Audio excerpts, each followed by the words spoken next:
但而家真係，係啊，好無奈，我都好無奈。因為我教嗰啲科咧，其實大家都知我教嗰啲科，其實好多都係有 lab 啦，有 field trip 啦咁。我最驚係褪到最尾嘅時候咧，就會褪到最尾嘅時候。嗱，我哋假設一個情況，我哋正常嚟講嘅話，我哋5月份係要考試嘅，咁我褪到4月尾啊，我咪有回音啊！褪到4月尾嘅時候啦，咁我3個 lab 一齊做，我嗰啲仲唔切啊！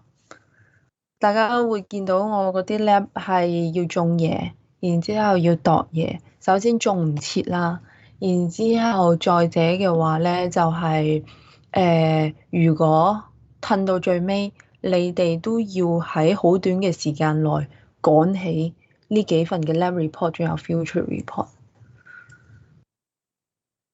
所以我就想話俾你哋多啲時間可以去做咗呢樣嘢先咯，希望大家明白。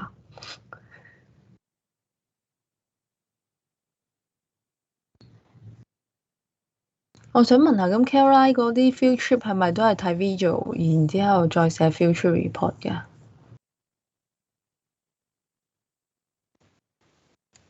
係啊，係啊。咁係咪大家覺得個 lab 係應該有個 video 咁樣會更加清晰啲？我諗下辦法。有就梗係最好啦，冇都冇辦法。因為我哋學校太多 staff 中啊，然之後阿 Dean 唔俾我哋翻去啊，所以而家我哋即係好似我有啲 project 咁樣要淋水啊，都冇人淋水咯。所以呢個係先係最麻煩嘅一個位咯，即係我種嘅一啲棵要，即係係啦，即係而家呢一兩年疫情咧，都導致到大家嘅 FYP 嘅進度係受影響啦，特別係一啲要種嘢。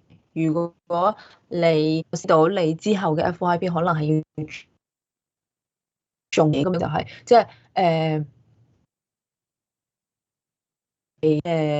即係而家講緊而家嘅 FYP，佢哋可能用晒，佢哋可能要度一啲 nutrient 嘅 element，咁樣佢哋要打機，但係變咗而家嘅疫情係大家翻唔到去，而家已經3月份，你哋要預計到你哋其實係嚟緊4月頭就要交一份 interim 嘅 report，然之後5月份嘅時候，即係其實嗰個時間，5月份係交 final report，因為係5月份你連埋其他科考試啊嗰啲成績啊咁樣，其實會一齊出。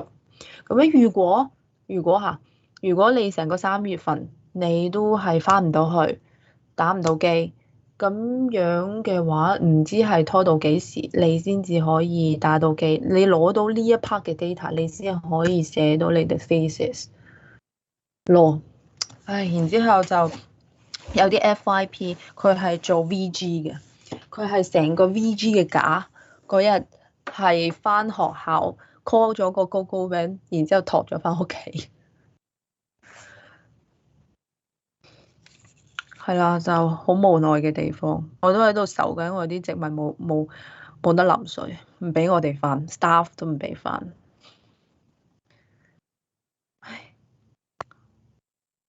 好 lab 嘅話有冇咩問題啊？仲所以我盡可能咁樣係講一次俾大家知，希望大家可以想像得到係大概要點樣做啦。咁樣係個 lab report，我都盡量咁樣話俾大家知，應該要點樣寫。所以我都係將嗰啲 lab data 已經整理好咁樣俾你哋，咁樣你哋可以知道個 lab report 嗰度其實要分析啲咩嘢啊。咁樣嗰個 lab data 係都好齊全咁樣，已經講咗成個 lab 要收集嘅邊啲 data，咁樣所以你哋係一 part 跟一 part 咁樣，再喺你哋自己嘅 lab report 嗰度去做一個分析咯。唉，係咯，翻個 presentation 嗰一 part 啊，係第八組，有冇第八組嘅同學喺度啊？有冇喺度啊？因為嗰度唔俾揀啊，我想睇下你哋會揀邊個 topic。如果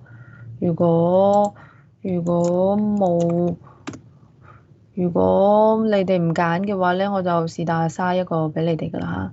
好啦，咁你哋睇到嘅話，WhatsApp 我啦，或者係係咯，今日內啦，今日內啦。咁樣如果唔係嘅話，我就會嘥個 topic 俾你哋，然之後我 finalize 呢一 part 再 upload 上 Moodle 噶嚇。咁因為我哋三堂嘅嗰個就 combine 做兩堂啦，所以原本咧我下個禮拜 release 嘅呢個 lab two 嘅呢一 part 咧，咁我今日就會 release 俾大家，咁我提前 release 嘅啫。咁樣，但係咧個 submission day 咧就係唔影響嘅，就你哋可以按照翻呢個時間去交翻，咁樣都係按照原本嘅時間去交翻個 lab report。咁今日咧，我會講咗呢個 lab two 嘅呢一 part 先啦。咁啊，下個禮拜咧，我會講埋 lab three 你哋要做嘅嘢啦。咁我話俾你哋知個 lab three report 係要點樣去做啦。咁你哋如果有咩問題咧，咁樣即係隨時歡迎問我啦。咁樣我都好樂意解答大家嘅問題啊。咁樣因為嚟緊，如果下個禮拜我哋上最尾一堂嘅話咧，之後等咧你哋做嘅時候先發現可能有啲問題啊，或者你唔明嘅地方咧，咁你哋就WhatsApp 我啦，或者係 send email 俾我都 OK 嘅。咁樣因為你睇個勢啦，你睇個勢你，我唔覺得我哋有出 field trip 嘅可能性。所以咧，我會喺你哋我會喺大概係咯，我四月頭咯，四月頭嘅時候咧，我會 release 關於 field trip 嘅呢一 part，話俾大家知要點樣去完成個 field trip report 啦。咁樣同樣地，我會有2個禮拜嘅時間。俾大家完成呢個 future report 嘅，咁樣我都會喺下個禮拜整理好晒關於 future report 你哋要知道嘅嘢啦。仲有我會俾 data 你哋嘅，我會俾 data 你哋，咁樣我都會下個禮拜 一齊 release 出嚟，然之後咧都會再講解埋，話俾大家知要點樣去做呢個 future report。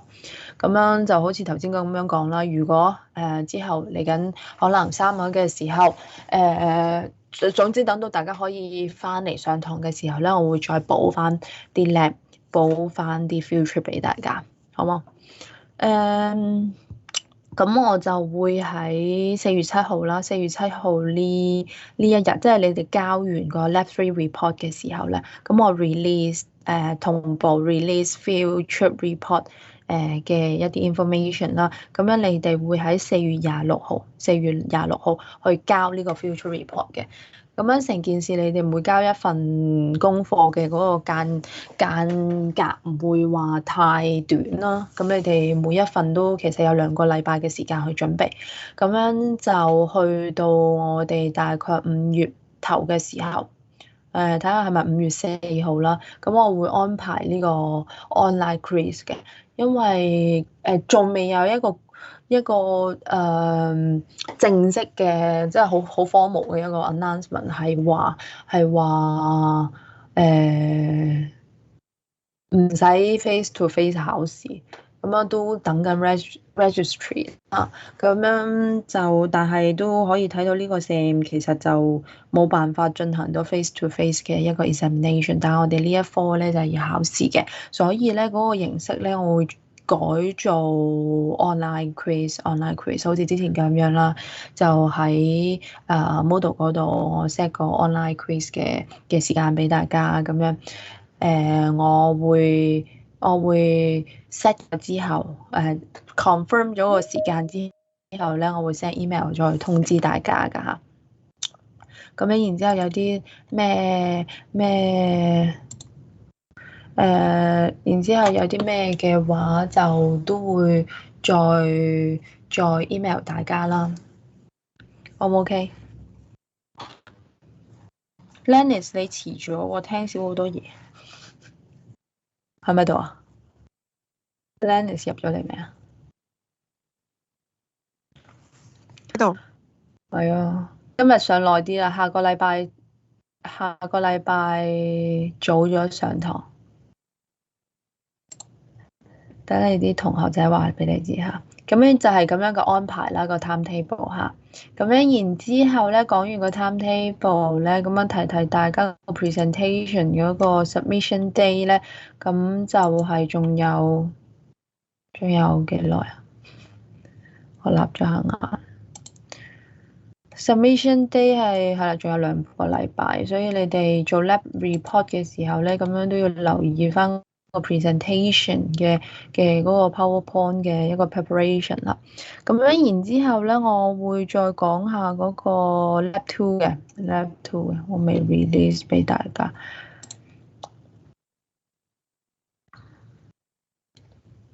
係啦，咁樣因為3堂 combine 做2堂啦，咁樣然之後我今日係提前 release 個 lab 2嘅俾大家。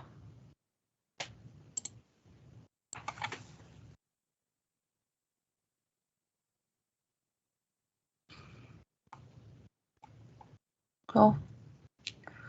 咁樣 Lab 2係做啲咩嘢咧？咁樣 Lab 2咧，其實係去 test 翻唔同嘅 fertilizer 對於植物生長嘅一個唔同 concentration，唔同 fertilizer 對植物生長嘅一個影響啦。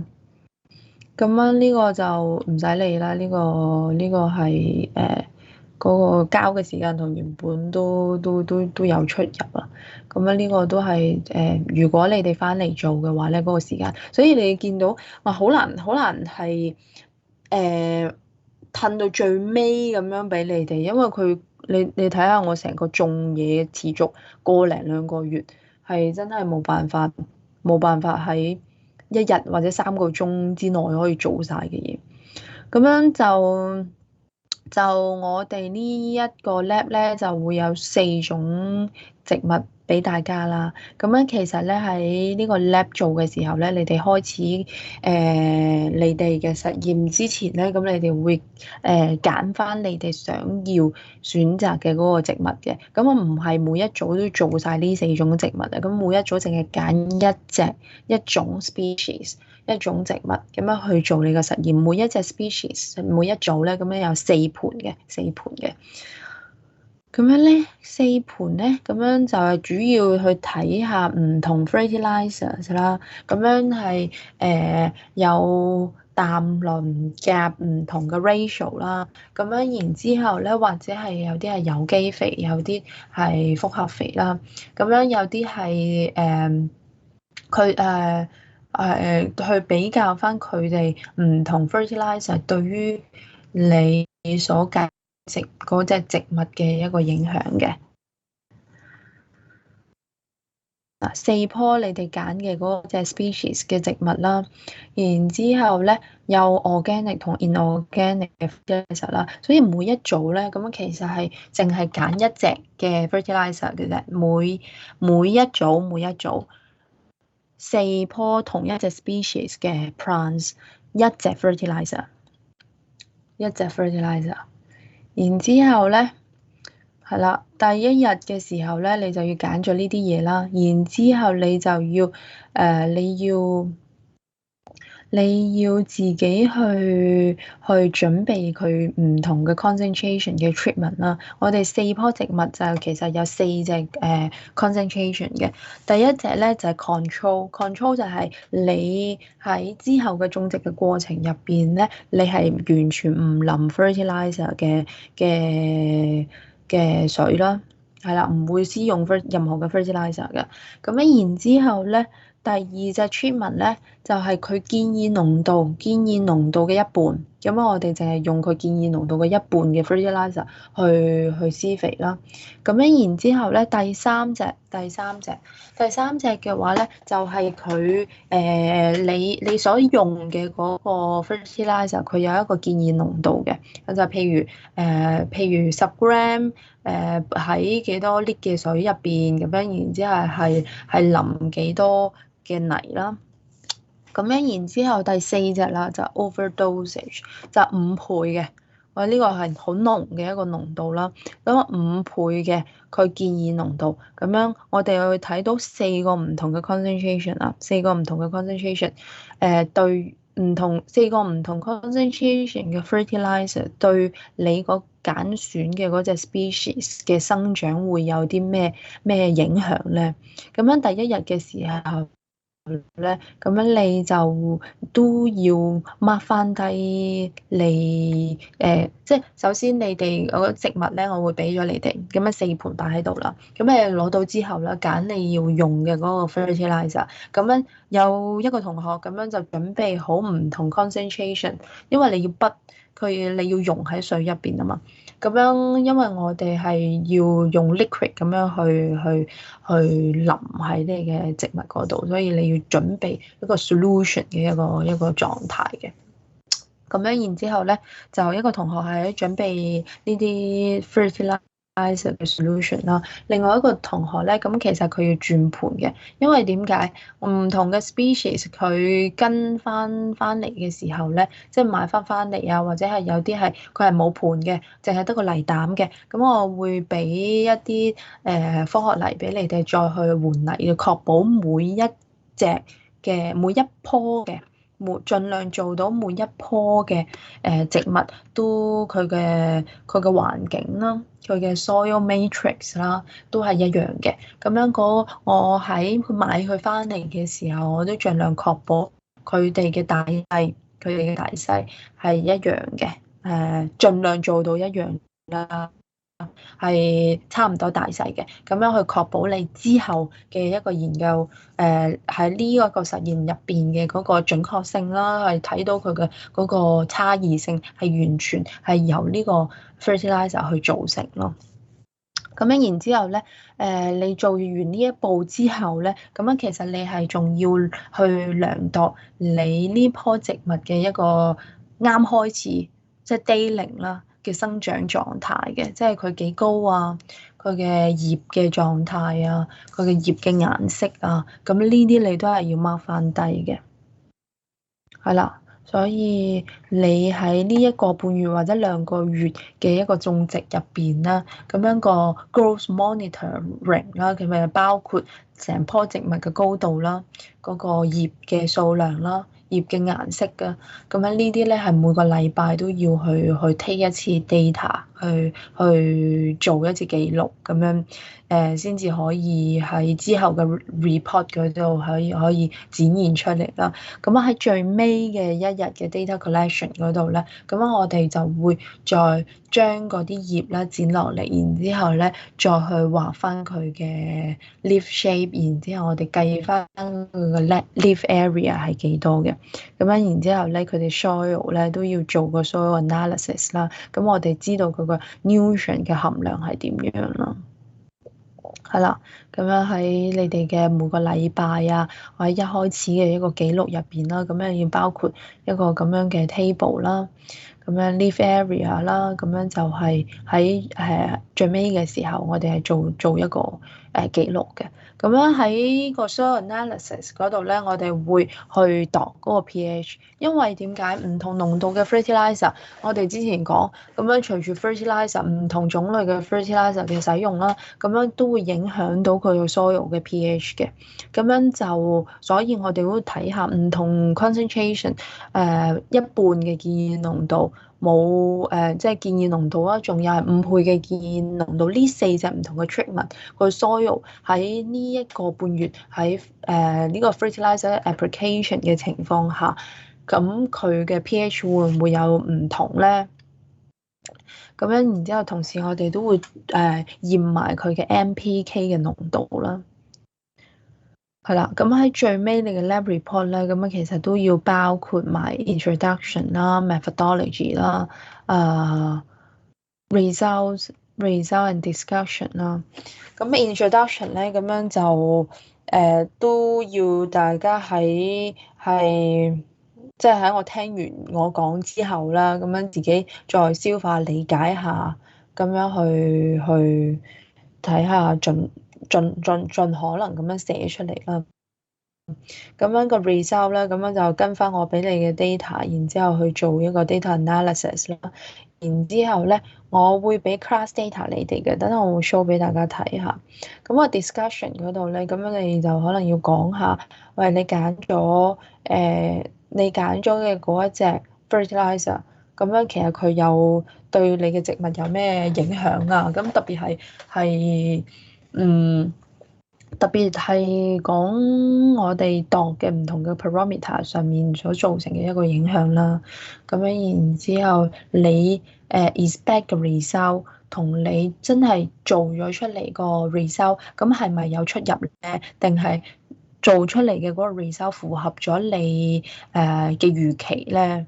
咁樣呢個你係要擺喺 discussion 嗰一 part 去討論嘅啦。咁樣然之後咧。呢度係我俾大家嘅一個 data 嚇，就首先咧，我係俾 class data，你哋都有個 group data 嘅。咁有個 group data 咧，就係我當你哋每一組都係揀一鴨腳木。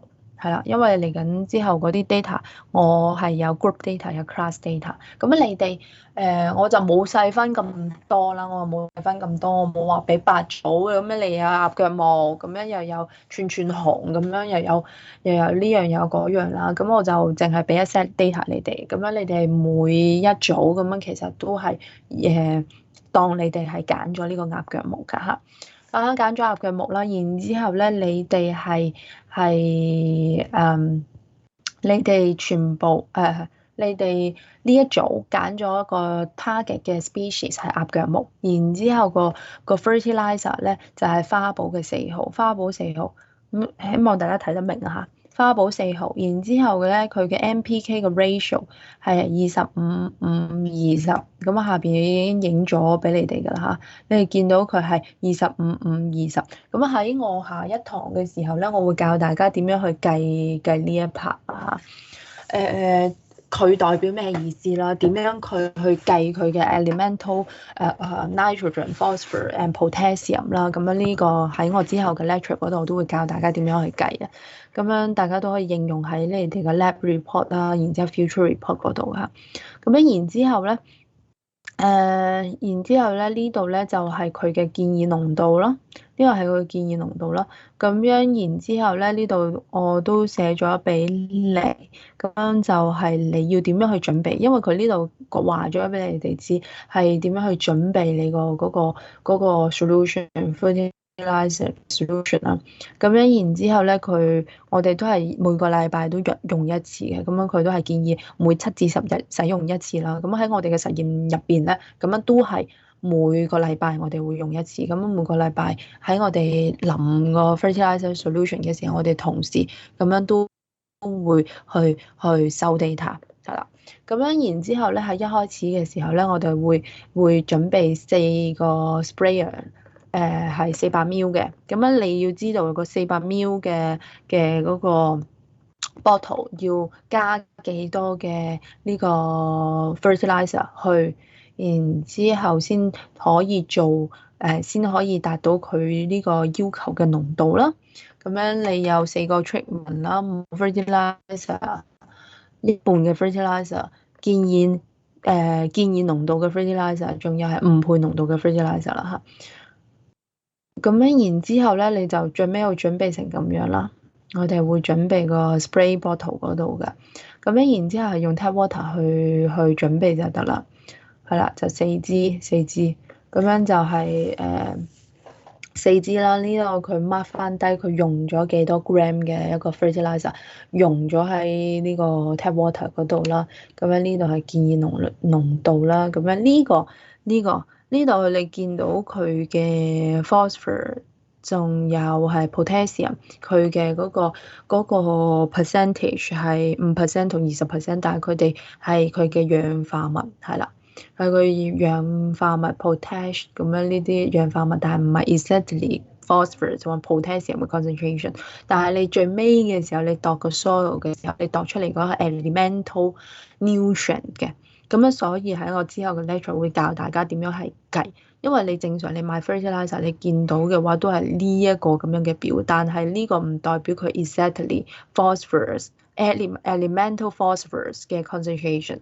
係啦，咁樣你要識得點樣去計啦。咁我之後會教大家個 growth performance 啦。咁樣就係由 week 1開始，week 1開始呢個 control 就代表係冇 fertilizer，然之後 half 係一半嘅 fertilizer 嘅用量啦。然之後咧就係呢個 suitable 嘅，呢個就係 overdose。然之後咧你就見到佢喺佢一個高度。佢個高度係鴨腳木，然之後經過呢個幾月嘅呢個生長，佢有冇變化？有冇變化？係啦，有冇變化？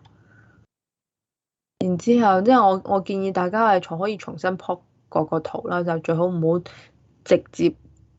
直接用我呢個圖啦嚇。你哋一定要自己係呢啲 graph 你自己 plot 過啦。咁樣然之後咧仲有係 numbers of leaves 咧，佢係每個禮拜嘅，真係逐棵葉去數，睇下佢嘅葉嘅數量嘅變化啦。咁呢個鴨腳木喺呢幾個禮拜嘅個數量嘅變化啦。唔一定同你預期有一樣嘅，你會發現呢個grape color 係 show 咗係佢建議濃度，但係你會發現佢去到最尾一個禮拜突然間跌咗，同其他嘅 treatment 都唔同喎，其他跌咗咁究竟係咩原因咧？咁樣有可能係生長環境啦，咁樣或者係嗰棵植物喺佢哋移植嘅時候 transplant 嘅時候，咁我冇處理好都有可能㗎嚇。咁但係佢嘅高度啊，又冇咩影響啊。你見到佢呢度個 green color intensity 咧，咁樣又係佢最差喎。咁你要諗下究竟係咩原因啦？係啊，因為有時候你喺種嘢嘅時候，或者係你做實驗嘅時候，你得出嚟嘅 result 未必如你所預期嘅咁樣。咁你要諗下點解啦？點解會造成咁嘅影響咧？點解唔係冇 fertilizer 嘅，反而仲生得好過有 fertilizer 嘅咁樣？咁樣呢個就係佢記錄咗佢嘅一個葉嘅一個健康狀態啦，就之前 show 個 table 俾你哋啦。咁樣呢度咧就係佢嘅 leaf area 喺最尾嘅時候，佢哋係每一棵葉嘅時會搣落嚟，然之後再畫個圖啦，去計翻個 leaf areas。咁樣呢個係同 lab one 嗰度呢嗰一 part 咧就係咁。其實上面呢啲 data collection 咧同 lab one 嗰度咧，咁嗰個操作都係一樣嘅。咁樣然之後咧嚟到個 class data 啦，個 class data 咧，咁你哋個 group data 咧，咁樣就係呢個就係鴨腳木啦。然之後咧就係用4號嘅花寶4號㗎。咁樣你會見到啦，個 class data 我哋一共係有14組嘅，咁樣你可以，我冇話你哋一定要係每一組都用，你可以選擇同一隻 species 唔同 fertilizer 咁樣去比較，或者係同一隻 fertilizer 唔同 species 咁樣去比較，係啦。即係呢度個 class data，大家留意翻下，個 class data 我唔要求你哋係全部，係咪有人問啊？lab report 嘅時候，係冇錯，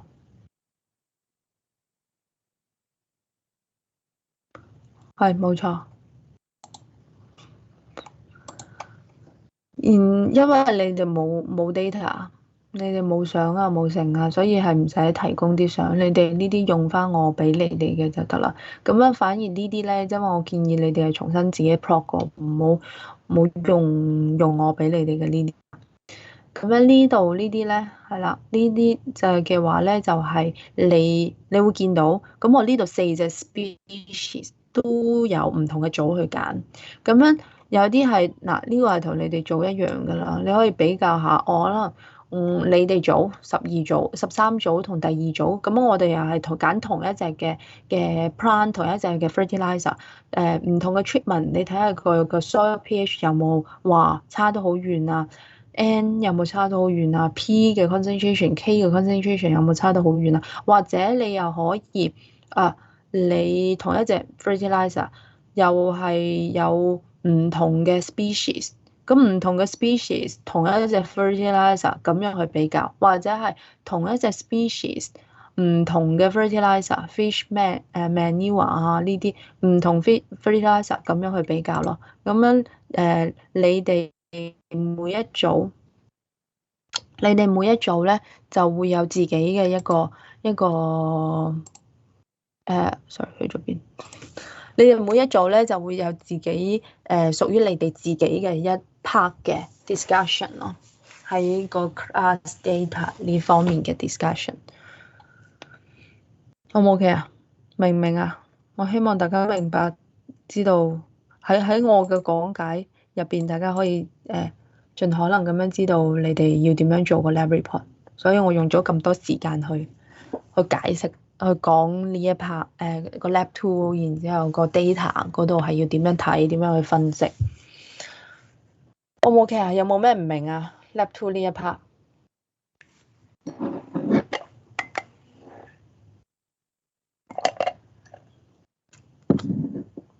好，係咪大家都 OK 啊？有冇咩問題啊？或者唔清晰嘅地方？因為你哋做唔到 lab，然之後睇唔到，即係全憑想像，唉，真辛苦大家。好，如果冇乜其他嘅問題咧，咁我哋就繼續啦。咁我就呢一 part 我就過啦嚇，我呢一 part 就過啦。咁樣喺下個禮拜嘅時候咧，我就會講埋 lab 3啦，然之後仲有個 field trip 咁樣，你哋係點樣要去做個 field trip report 啊？咁樣我會再俾啲 data 俾大家。咁樣而家咧，我就去返我嘅 lecture。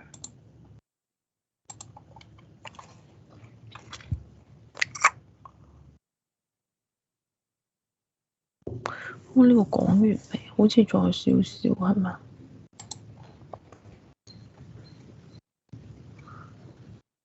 ？Okay, let's continue for the lecture. The simulation. Let's continue. In the last lecture, we talk about transportation and simulations for different nutrients, ions, including especially for the nitrogen, phosphorus, and the potassium, and also for others nutrients elements. They also have the assimilations in different plant organs.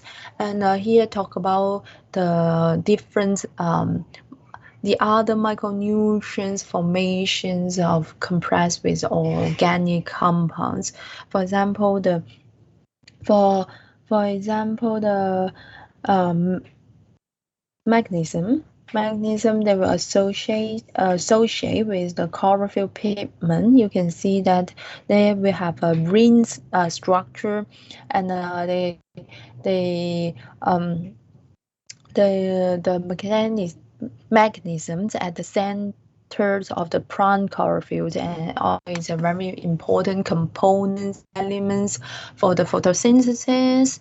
And the calcium we know that the cell membrane and the cell wall, and the calcium is a very important structure component in the middle lamella to strong to increase the increase the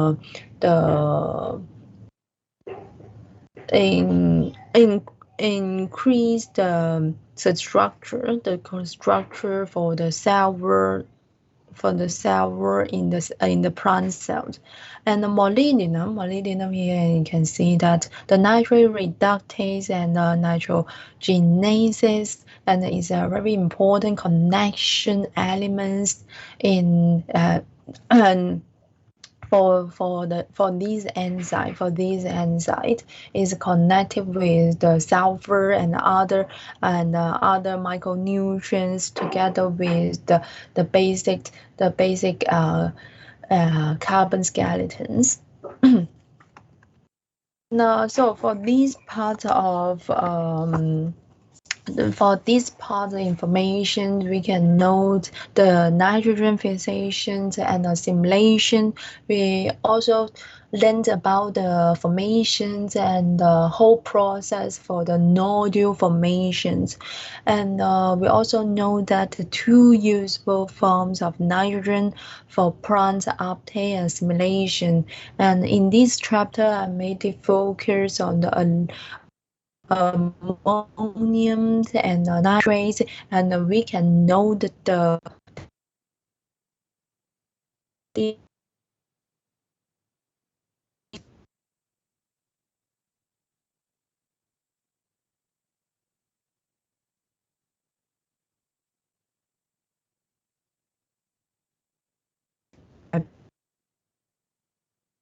so can be stored in the vacuum hold in the pond saps for a longer time storage. It will not cause further damage or toxicity effects in the plants.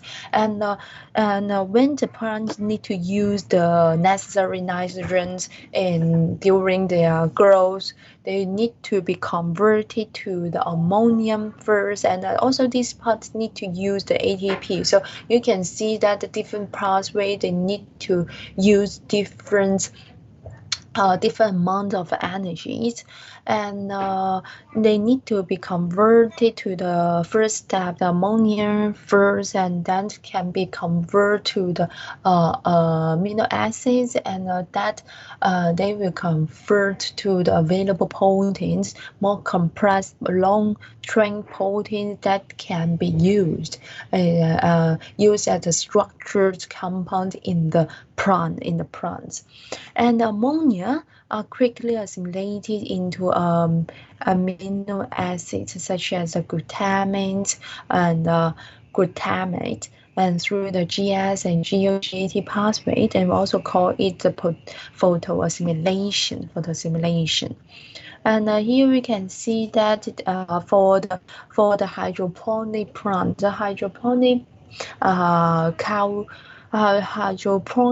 plants is a new plantation ways, and also can be counted as organic farming, and all these methods can be used to study the nutritional requirements of plants through the manipulation of nutrients for formulation, air and pH, and more the other parameters, because in these cultural or in these growth systems, they don't need to use the soil as the planting matrix. And with the soil matrix contains a lot, as we learned from the soil.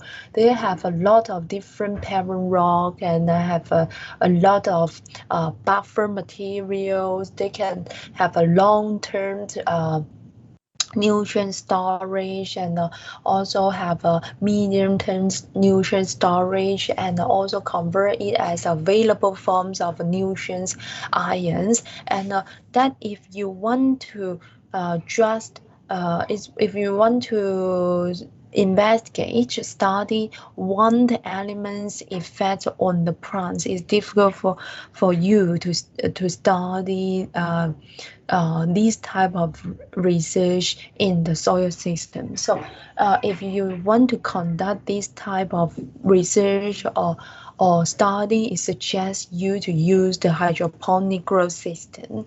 In this hydroponic growth system, you can prepare the nutrient solutions that you need. You can control the air level, the pumping, the pump is the air pump, and some of them just use the air bubble to provide enough the oxygens in the solution, because in the solution the roots also need the oxygens, and also have aeroponic growth system just through the spray depends on the sprayer, and control the times, and one time maybe have one day have 4 time or 5 time sprays for the nutrient solution. Depending on the solution pump, they will spray the nutrient solution to the root system and provide enough the nutrients concentration or the water to the plant growth. And also have a different systems, and like the nutrients film growth systems, and it have more efficiency mixing and aeration, and have a well mixing for the different nutrient solution, because in the nutrient solution they need to be changed every month. During these months, maybe some elements or the nutrient solution are not well mixed in this solution. So through this pump, the solution pump, they have a much more better mixed for the nutrient solution in this growth system, and also have the ebb and flow system, and you can turn on and off the pumps to control the solutions level. In the most hydroponic growth systems, and we also suggest that all these 17 different essential elements should be added in the nutrient solution, that to ensure all these nutrients can be provided to the plants.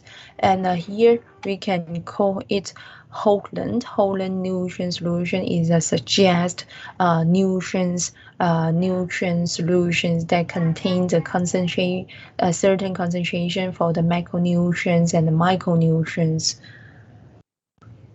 And another amino acid, ammonium assimilation, also we mentioned that it have a GS-GOGAT pathway. We call it the photoassimilation, and here shows the different pathways for your reference, and the more detailed pathway for the ammonium assimilations in the plants, that you can read these slides for reference, and this part will not be contained in our text in our examinations.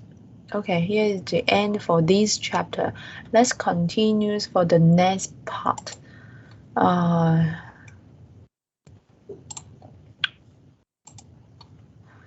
Next part.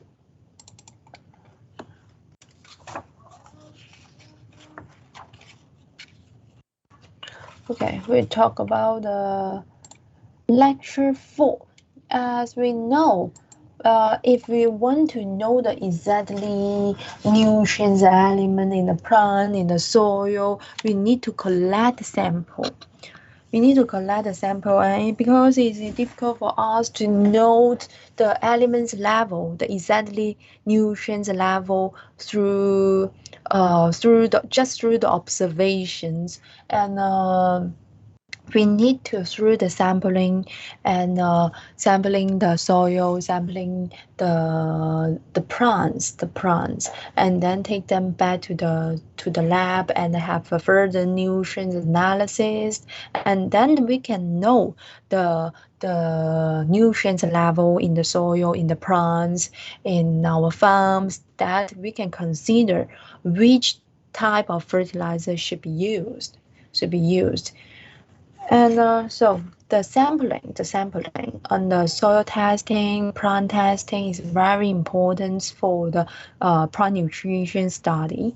And for the soil testing programs can be divided into four main components, or can be divided into four major steps. Firstly, the sample collections, and the next step is the laboratory analysis, and then after the analysis, like what you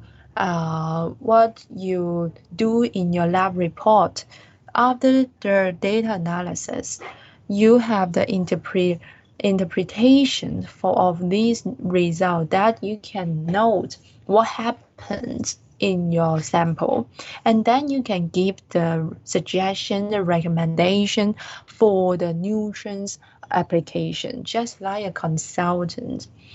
And just like a consultant's job, that here you can see that the procedure for the soil testing, the field sample, when we go out for the field and collect the sample and take the sample back to the lab, then you need to prepare pre-treatment for your sample, remove the leaves, and just keep the plants and treat the plant as a dry biomass that you and can conduct for further determinations. And then prepare these lab sample. You can measure the pH, the water pH, buffer pH, and the soil reaction with the different solution, and extract the pH. And then after you measure the pH, you can know the exactly pH level on your sites, that you can consider whether should I apply the lime to adjust the soil pH. And also you can measure the CEC, the cation exchange capacity. You can know the ions available, cations level. And all these cation level also reflect the different nutrients, essential nutrients level, including the potassium, calcium, magnesium, like this. And you have a more detailed elemental analysis, like you can measure just one single element, like the nitrogen, phosphorus, potassium, like this, that you can know exactly the specific nutrients level in your sample, that you can have your fertilizer recommendation according to these extract elements according to the test result from the extracted test. And the soil sampling, why we need to conduct the soil sampling and how to conduct the soil sampling is very important. Through the field trip, through the sampling, you can understand the soil variability, because on the site, different sites have different situation, and should all the sites use the same sampling method, you need to consider about that. And in different farms, even though they have same size, they have a different plantation. Different plantation, they will have a different situations on site, have different requirements for your planted species. You need to consider about these variabilities. And the largest source of error in soil testing usually results from not obtaining representative samples. These sampling errors are often due to the soil variability. Sometimes white, it shows the different result or the very stranger result in your lab. And all for example, the different treatment, you conduct the different treatments in your studies, on your field study. And when you take out the sample back to the lab for the further analysis, you found that the results show a huge difference. Why? Even in the same treatment. So you need to think about the sampling. Maybe the problem occurs in the sampling method. So the variability can be either natural or man-made. So natural variability in the nutrients level is due to the ongoing soil forming process. As we know from the soil and environment part, we can know that the soil forming is a long-term process, and it also depends on the different factor, the human activity, the climate change, the sunshine, and all these factors, the natural factor will affect the soil forming process. And because they will have the weather, have the chemical weathering, the physical weathering, and the biological weathering, and all these will affect the soil forming, formations. And characterized by the soil properties such as the soil texture, mineralogy, and the depth, and the drainage, the slope, the aspect, and landscape location. And there are often major differences in the nutrient concentration with the depth due to the horizonation of the soil profile.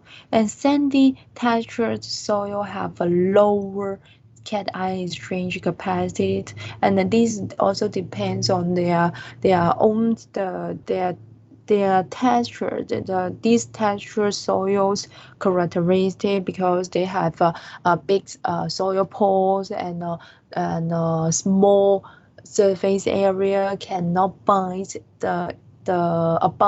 cannot bind more cations, nutrients ions on their surface, so they have a poor holding capacity for the cations,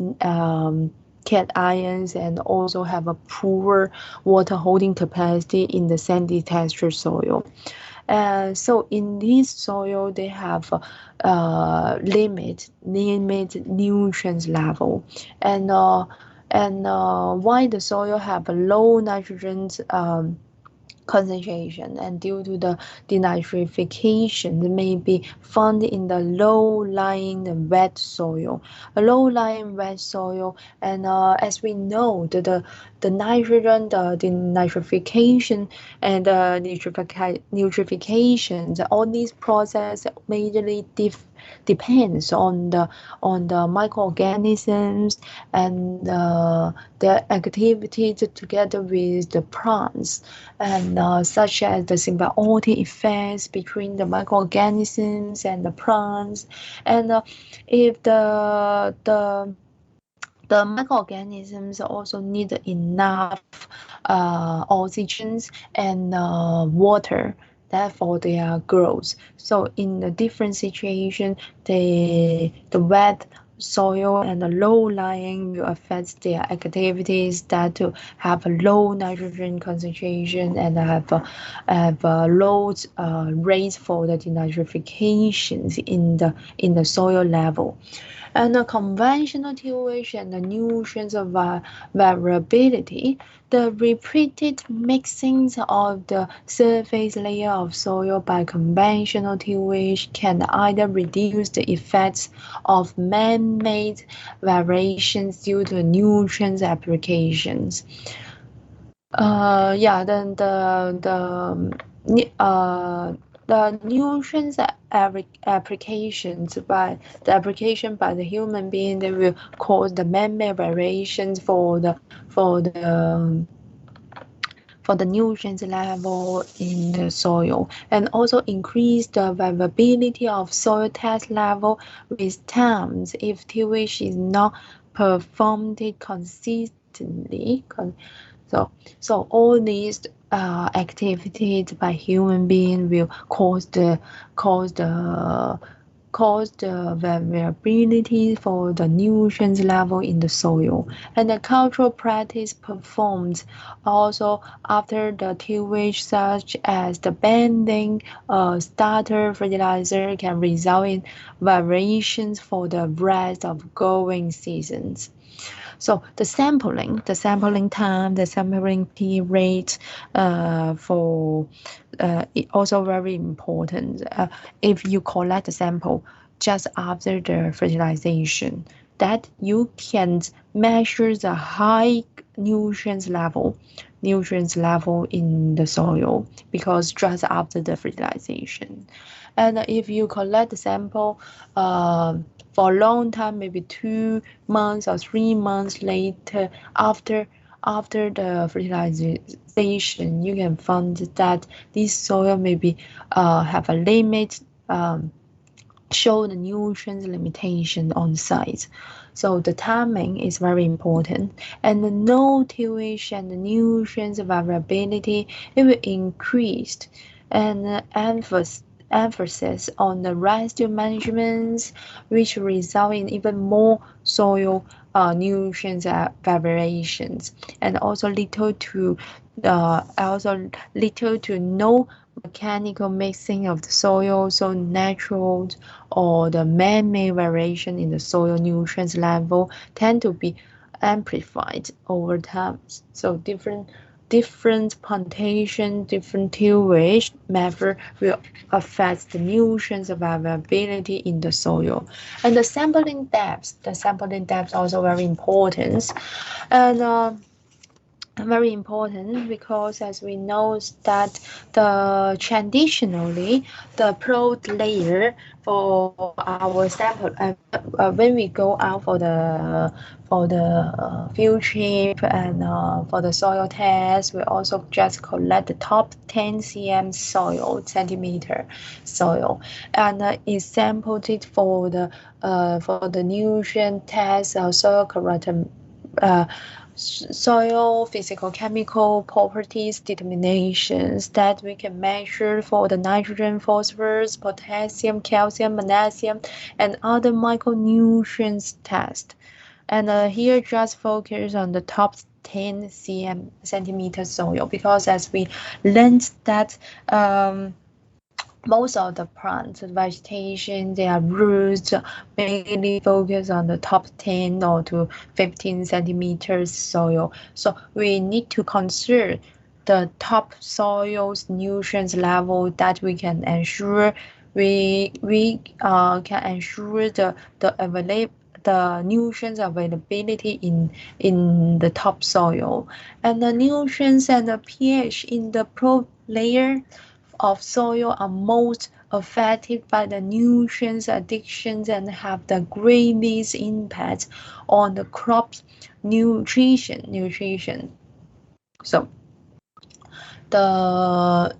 when you apply for the fertilizer, you through the branding, you through the injections, and all these application mainly focus on the top 10 centimeter soil, and the pro layer is a sampling depth recommended for the conventional tillage systems.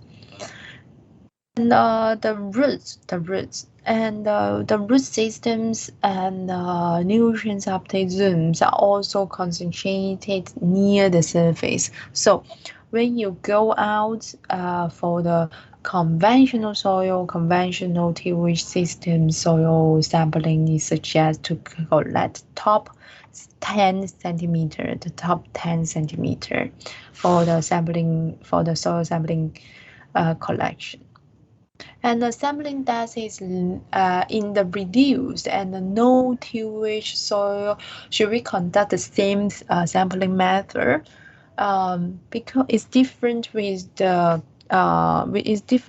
conventional tillage system, because in the reduced and the no tillage systems, the sampling depth is less clearly defined, not just focus on the top soil 10 centimeter. Here the depth samples has a much greater impact on the soil test result than in the conventional tillage systems, because nutrients concentrates near the surface. And some soil testing labs now recommended two sampling for the reduced and no tilled fields, no tillage soil. Is to take a sample of the prot layer, or you can take a shallower samples of 5 to 10 centimeters, primarily or for the measurements of the soil pH.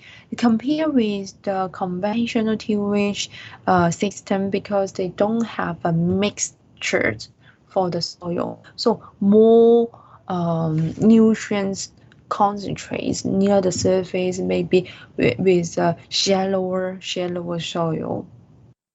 And the pattern, the soil sampling pattern. The sampling pattern also very important. How to collect less soil sample, but the soil sample can represent the whole region, the whole farm for in your study is a very important. It's a very important method, and there have two general patterns for the sampling field: random sampling and grid sampling, or we can call it systematic sampling. And for the random sampling, we usually conduct in a small scale sampling size. Small scale sampling size. In this small scale sampling size, we can use the ZZ patterns or the 5-point patterns. And for the grid sampling or systematic sampling, we usually conduct for uniform fields and have if you want to investigate the regions or a country, the whole country's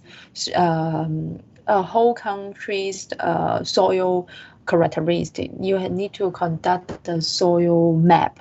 That is suggest to use the systematic sampling, that you use the GPS to locate the points from the map, and then you collect the points that through the grid sampling, that you can have a big picture for the soil map. And this usually for the big scale. Large scale soil sampling method. is a uniform field. It collects a random composite soil in the field from which to take soil cores. The soil cores and that the soil cores have a 5 to 10 centimeters depth and which are then thoroughly mixed and subsampled for lab analysis. So, for example, this is small scale field. Small scale field is a uniform field that you can use a zigzag pattern, and each point represents the soil cores with the 10 centimeters depth, and you collect 15 to 20 cores. Yeah, all these soil cores should be mixed together. And then you take the subsample. Maybe after the pre-treatment, the air dry all these mixed sample after the pre-treatment, the air dries, that you need to sieve after the through the 2 millimeter sieve, that these sample we treat it as the subsample and collect maybe 20 grams for the nitrogen analysis, 20 grams for the pH analysis. That by using this method, that we can say this subsample can represent the whole field, the whole field's soil and the whole field's soil physical chemical properties. From these, the data represent the average data for this field. And the grid method for the grid sampling. A grid is the superimposed on the field. So superimposed on the field. Its common grid size is 18 meter or approximately 100 meter on the size. So is each point, and it also depends on the size for your regions. So if you have a smaller grid size, it have a more detailed and can reflect more information on your soil map. And also if you're smaller scale, and you need to collect more sample, and also is a huge work for the soil test, and each intersection of the grid lines, 5 to 10 soil cores are taken within the 3 meters circle. And here in this point is a circle, and in this circle you need to collect 5 points. And here in this circle is 3 meters circles, and you need to collect 5 points and mix them together like the random sampling method. These 4 sample mixed together and take the subsoil and take the subsample for the further analysis, and these subsample represent the average level for this point. So each point should be like this. And the cores are composite to make up the sample for that point. So the systematic sampling approach is the best suited for the large, regularly shaped fields. So for regions or countries, the soil testing and for the soil map development, it suggests to use this sampling method. And soil fertility map. So after the soil sampling and soil test, that you can create a soil fertility map. So for soil fertility maps showing the variation across the field This is the map of soil test level based on the analysis of the samples taken from the grid layout. And here you can see that the light color, the light green color show the high nutrients level, and the mediums, and the low and very low nutrients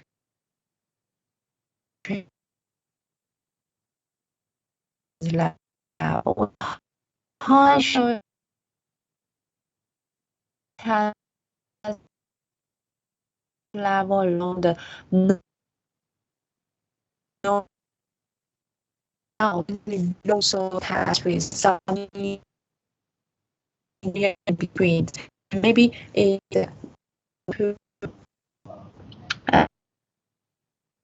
the globe and the climate change and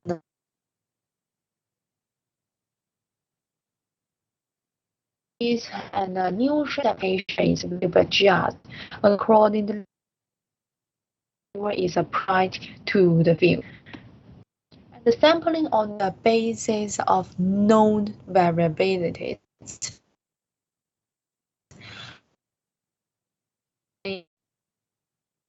regularly shaped fields made grid sampling and variable management very difficult. So in the most of the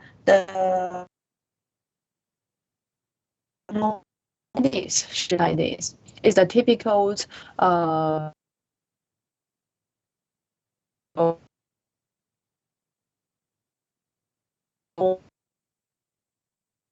one people, and this is another part maybe for carrot, and the other part maybe for the tomato.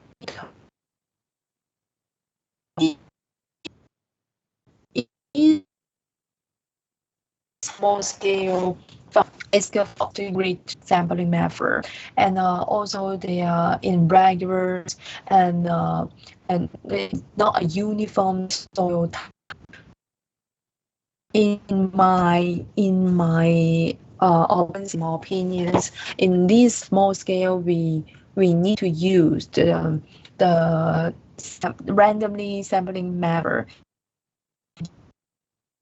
Let the samples in this part majorly for the lettuce, and in this part for the tomato, and another part for the carrot, and each part of soil for different species usually collect 5 to 10 soil sample and make it as a subsample to measure the soil physical chemical property, because different species have their different requirements for the nutrients level. So you can give the specific suggestion, recommendation for the fertilizations in your study.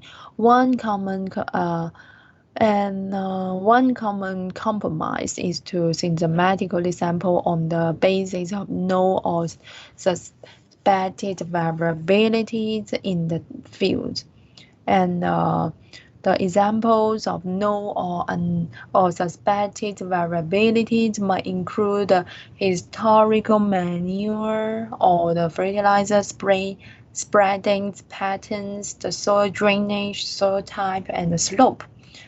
Oh, let's take a 10 minutes break first. 我哋唞10分鐘，然之後11:42再返嚟啊！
哋翻嚟。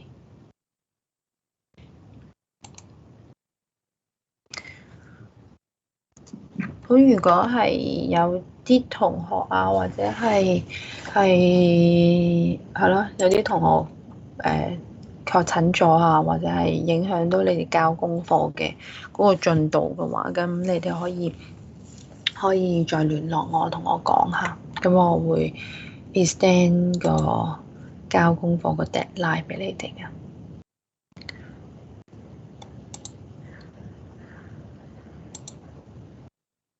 好，聽到我講嘢係咪啊？我又開聲呵。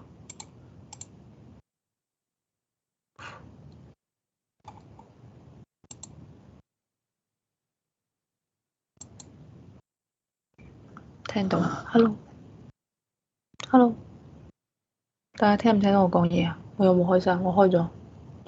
我聽到。OK，唔該。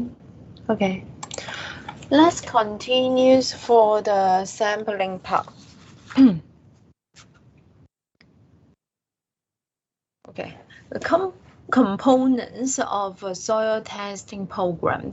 2 types of tests for soil fertility are run routinely, and so, for example, in the soil organic farms, the organic resource center or the government also need to collect the soil sample, water sample, and plant samples 2 times per year.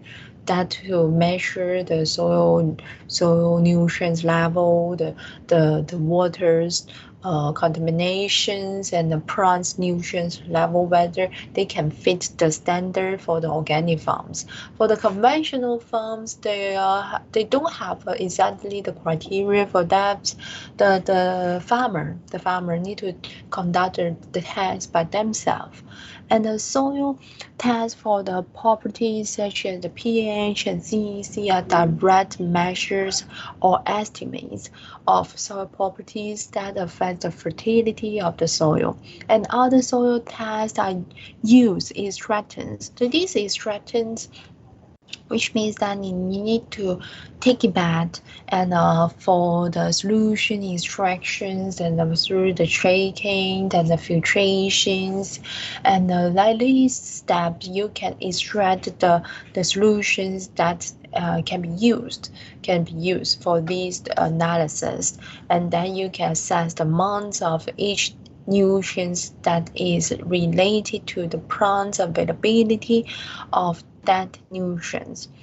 And for example, the macronutrients and micronutrients, including the very typical, the nitrogen, potassium, phosphorus, and calcium, the magnesium, like these specific elements, you need to use the extractants for the determination.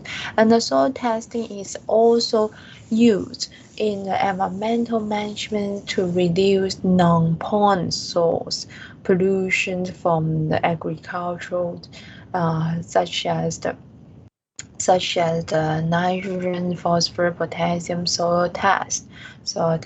So the regularly test for these elements, you can know the exactly nutrients level on your farms.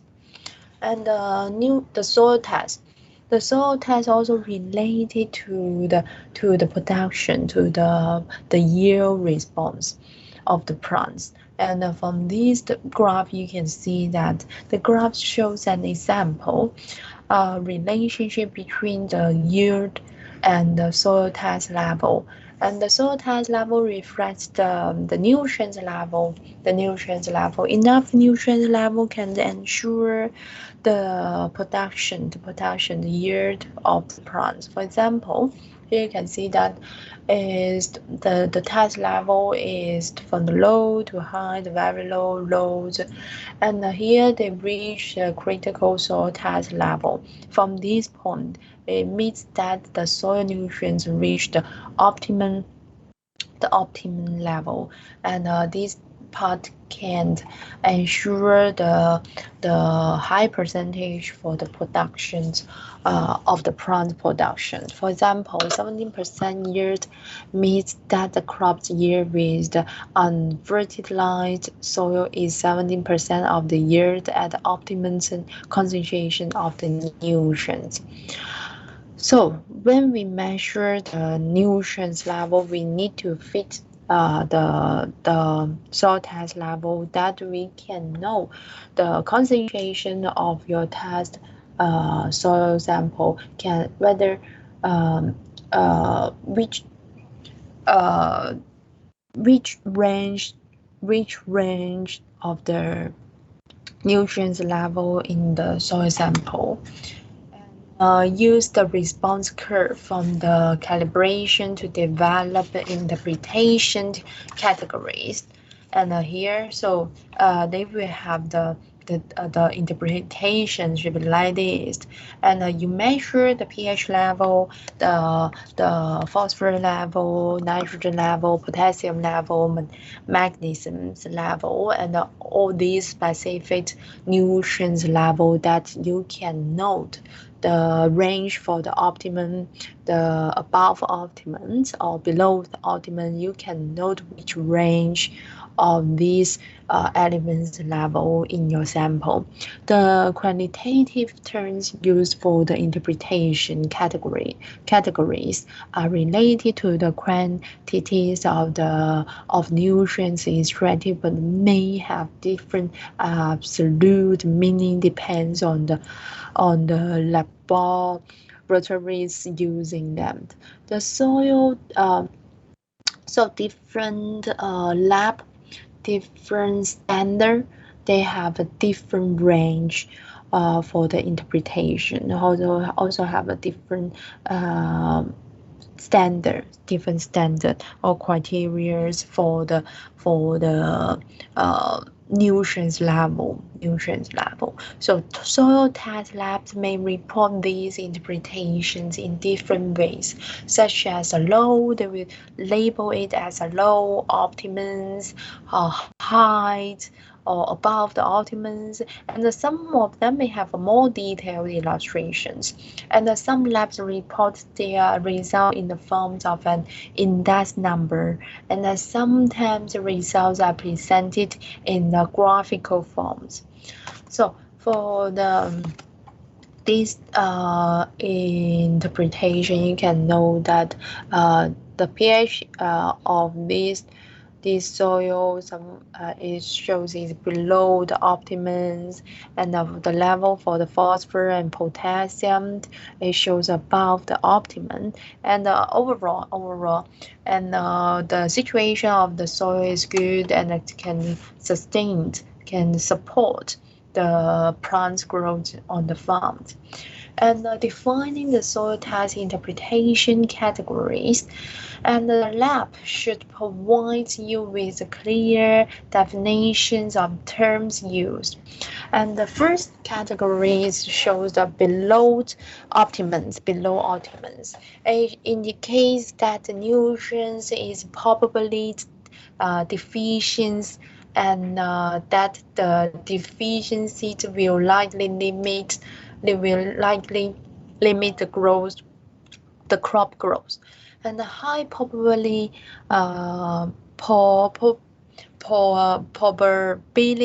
of profitable returns from the correcting the low level, and the recommendation of soil testing below the optimums are designed to gradually build up the nutrients level to optimums and to maintain it at that level.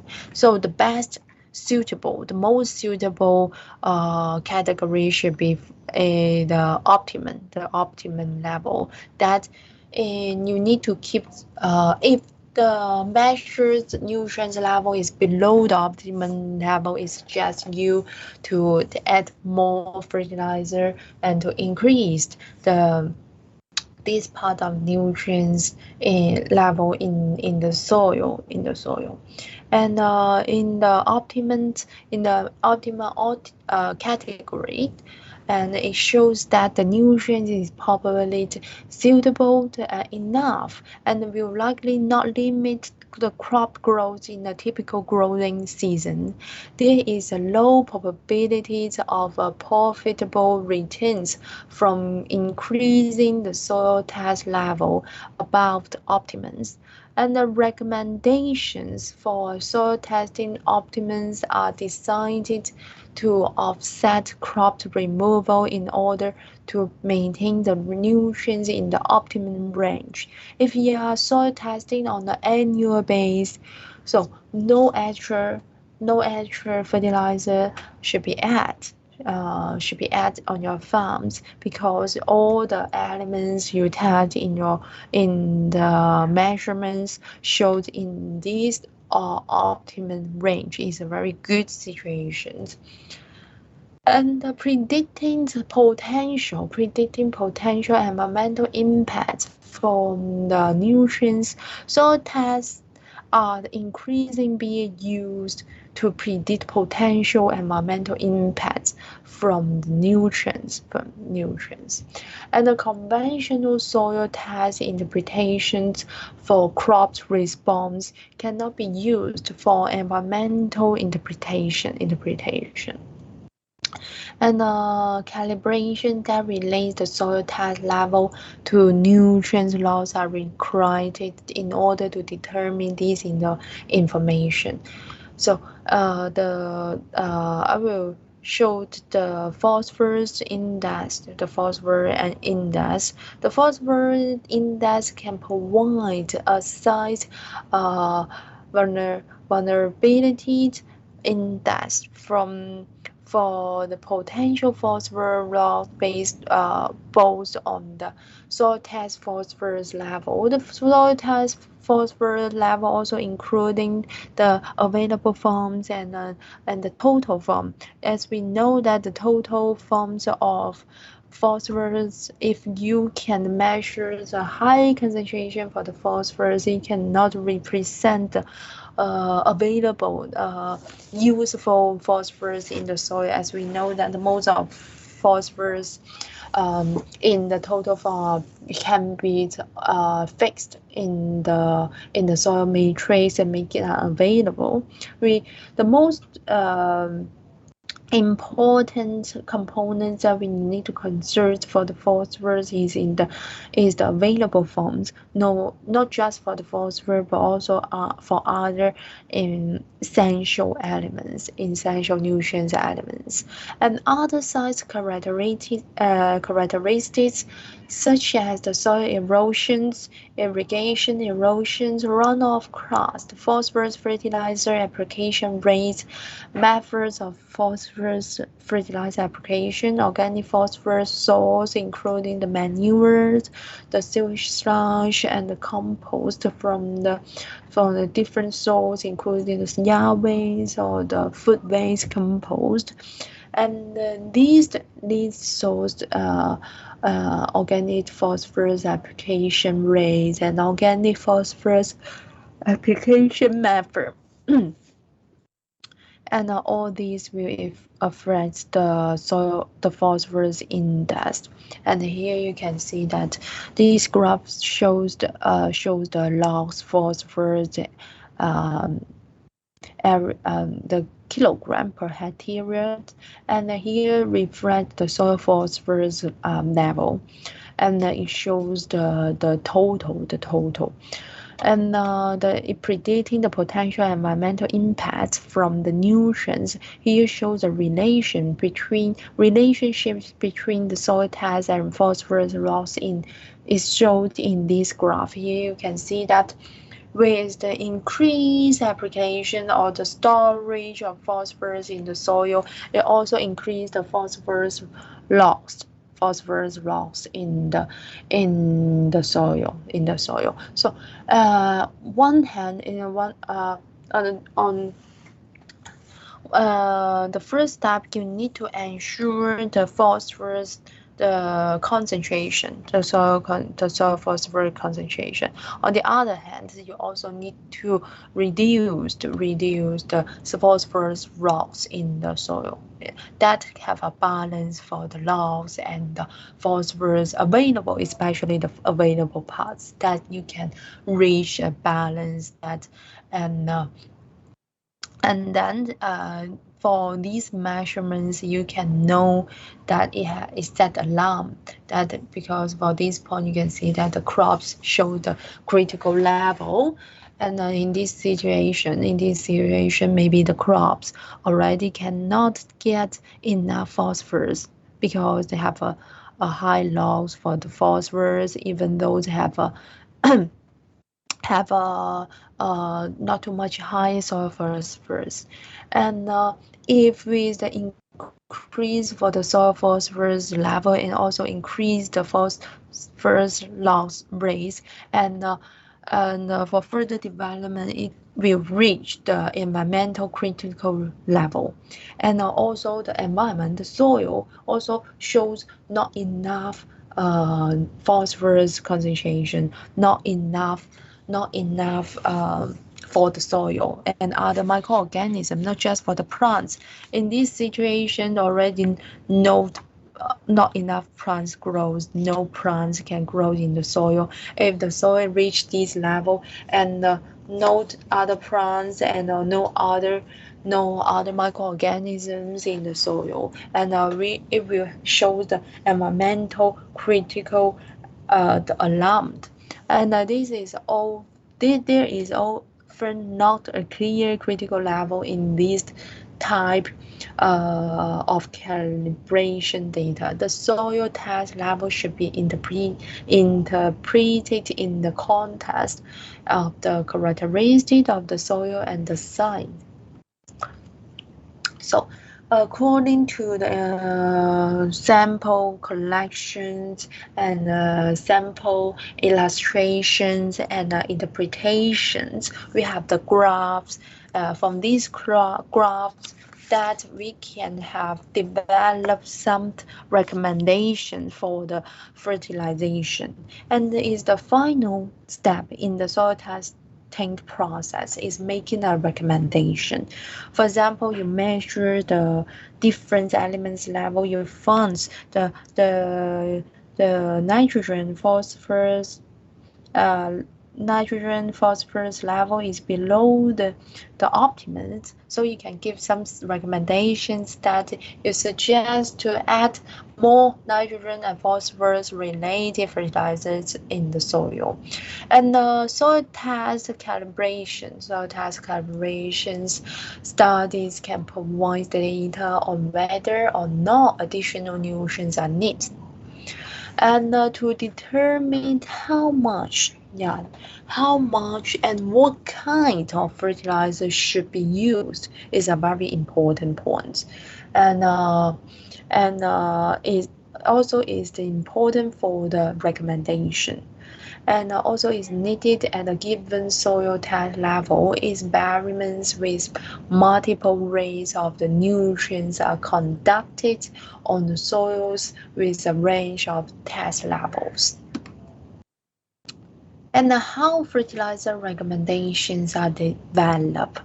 And here you can see that in this graphic it shows that this graph shows a lot of information.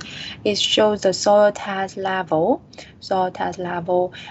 showing the different nutrients level, and you can see the different points shows the soil sample. For example, this soil sample shows is the soil test just 5, the soil test level just 5, which means that it have a very poor nutrients level, and it cannot sustain the support for the plant growth. It cannot provide enough nutrient to the plants. So he have a nearly 0% production for the plants. So here you can see that more more nutrients should be added. You can see that it can reach almost 15%. 15% of the nutrients should be added in the soil, that you can increase the nutrient concentration in the soil, that can reach the higher percentage for the plant response. And for this point, you show that it have a higher soil test. It can have a 50 and have a 15 that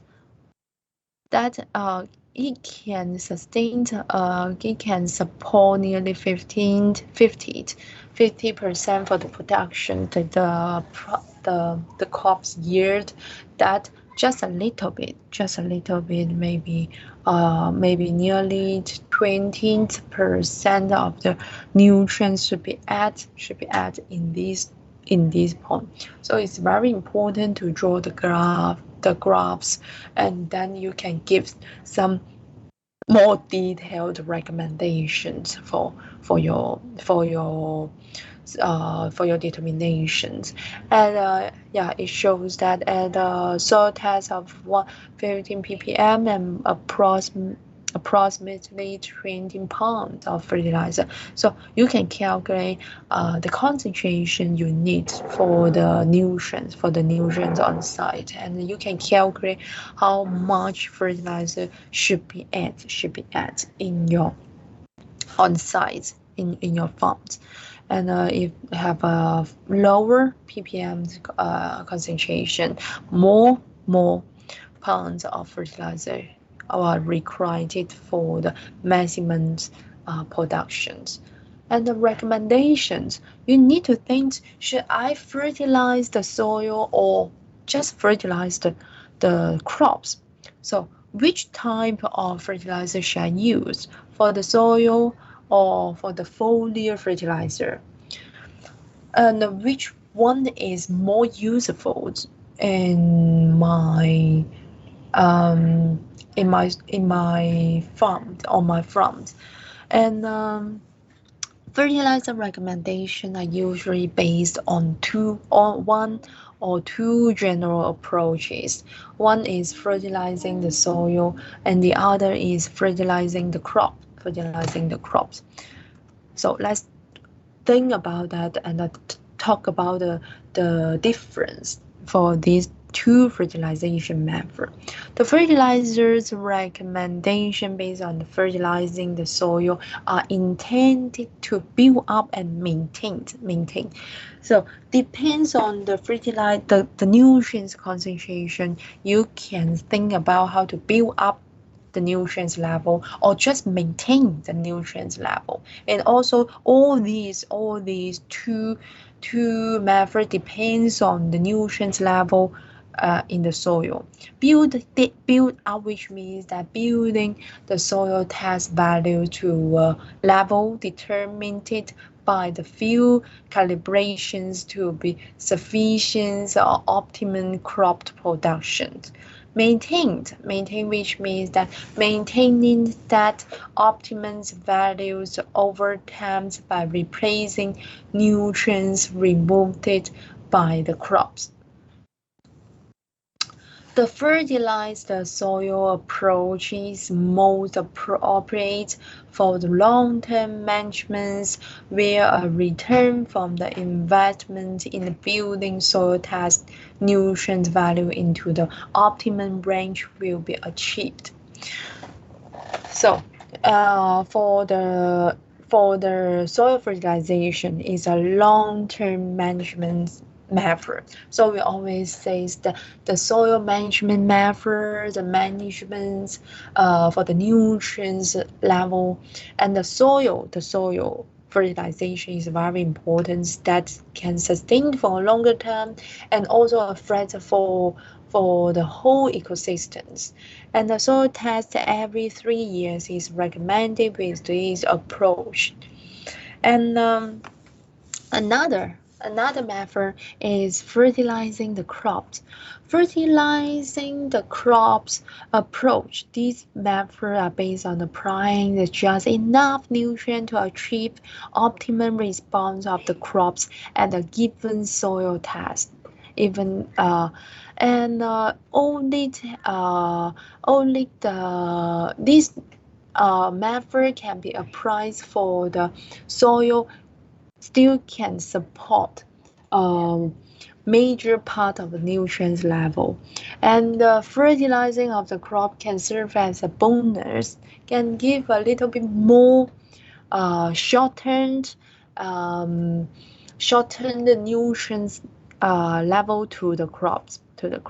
So here you can see that the fertilize the crops approach is especially appropriate when shortened economic and shortened land tenures are critical management factor. For example, before the harvest, and most of the nutrients from the plants are majorly being contributed by the soil. And before the harvest, you want to make the plant look much better, have a good looking, and just sustain for several days for the market selling, for the economic value. Yeah, suggest you can use the foliar fertilizer, just fertilize the crop.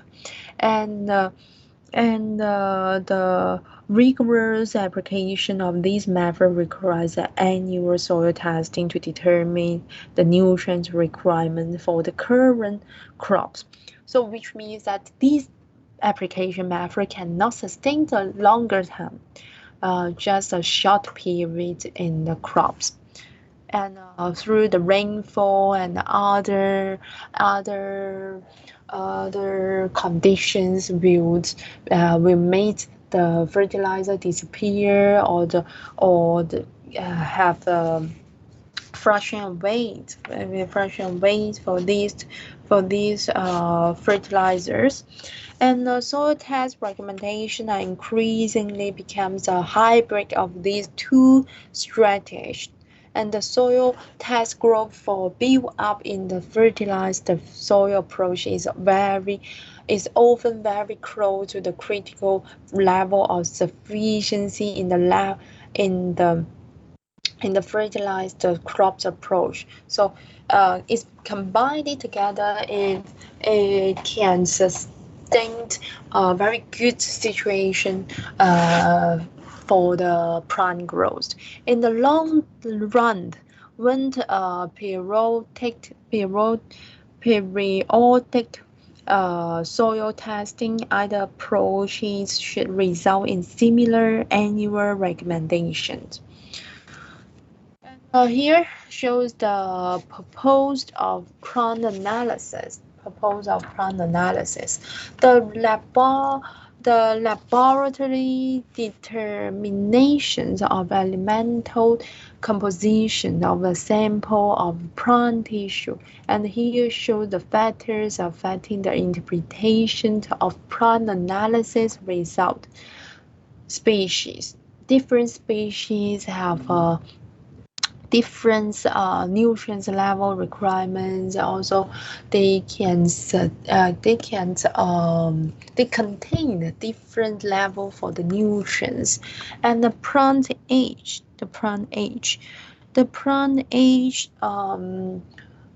for example, as we learned from the first two lecture, we can know that some of the nutrient belongs to the mobile, or some of them belongs to the immobile nutrients. And for the older leaves or older plant organs, and the nutrients level will show the lower level for the nutrients concentrations. So the plant parts and age and age also shows the the plantation period. 1 year's plantations and the 3 years plantations. The plants in the plants also contain the different levels of the nutrients concentrations. Sampling point before the plantations or after plantation, before the mature, after the mature, and before the fertilizations and after the fertilizations also will affect the nutrients level, and also affect the nutrients analysis result. Unevenly distribution of essential elements in the plant or within its parts. As we said, most of the nearly part of the essential elements belongs to the immobile nutrients, so they will be transported from the one side to another side, from the root to the shoots, from this plant organ to another plant organs. So all these factors will affect the interpretations of plant analysis result. And plant analysis is the most commonly used to diagnose nutritional problems related to soil fertility or to monitor the effectiveness of fertilizer practiced on the growing crops. And not a substitute. The plant analysis is not a substitute for soil testing, and is most effective when used in a conjunction with the regular soil testing program.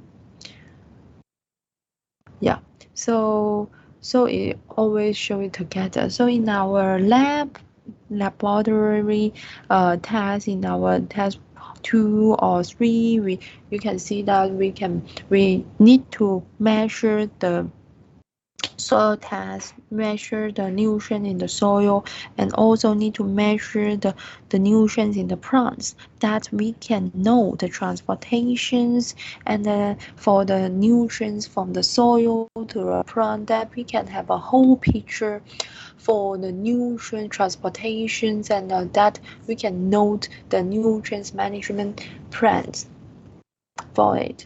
And elements analysis. Most common elements analysis in a plant tissue sample: the nitrogen, phosphorus, potassium, and these are the most important essential nutrients that we need to concern about it. And the other some of them can serve as the micronutrients, and some of them serve as the beneficial nutrient. And although some of these elements are not essential for the plant growth, and the result may be used to identify elemental toxicity, such as like this, they belong to the heavy metal, and if their concentration sense shows in a high level, it will shows the higher level. It shows the toxicity and heavy metal contaminations in the soil.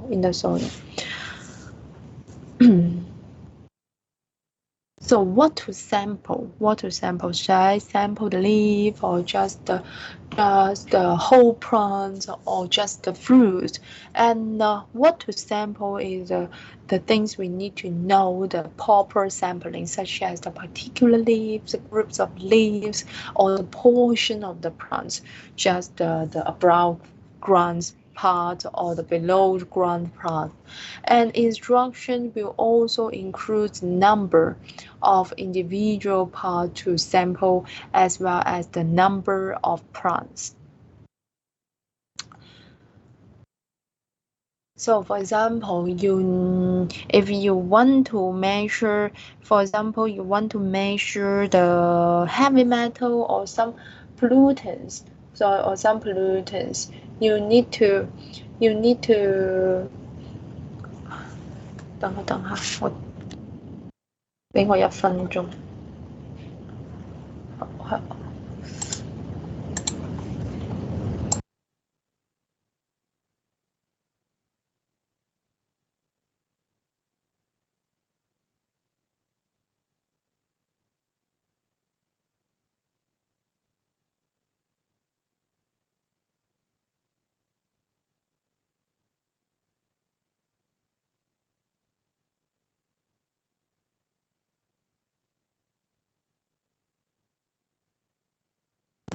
唔好意思啊。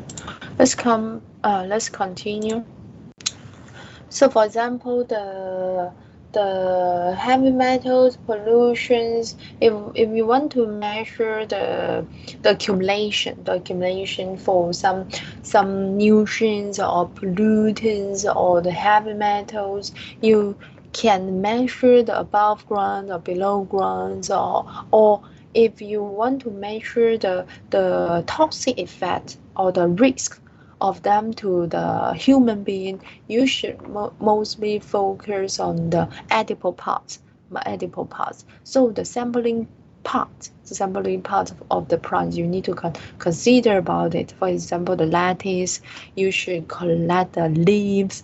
For the tomato, you should collect the fruits.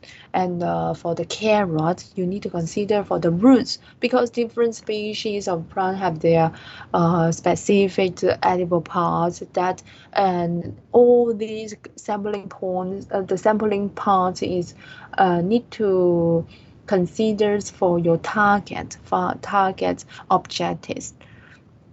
For example, the mobile nutrients like the phosphorus, the nitrogen, and potassium, and as we know that the concentrations of them will usually be lower in the bottom of the plant as the plant approaches deficiencies. So if the plant shows not enough for nitrogen, so the available nitrogen will transport it from the bottom part to the upper and the newly growth part.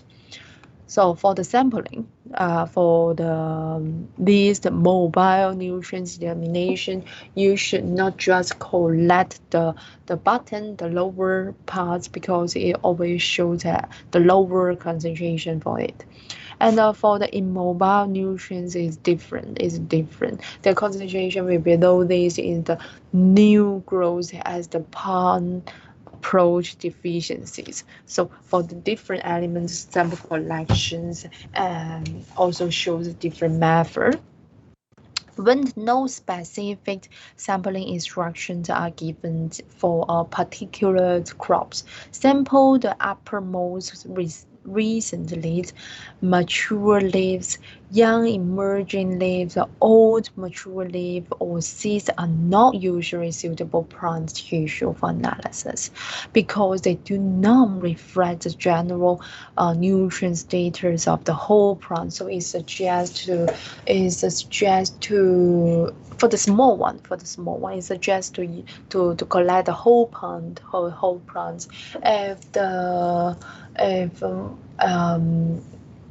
If the plant is big enough that you can separate the root part, the shoot part, leaf part, and the fruit part, should be like this. They have a more detailed illustrations for it. And for many plants, the recommended times to sample is just prior to the beginning of the reproductive stage. In this stage, and more nutrients will be accumulated or still retained in the plant, because for the productive stage and the plants will need extra potassium for their fruiting, for the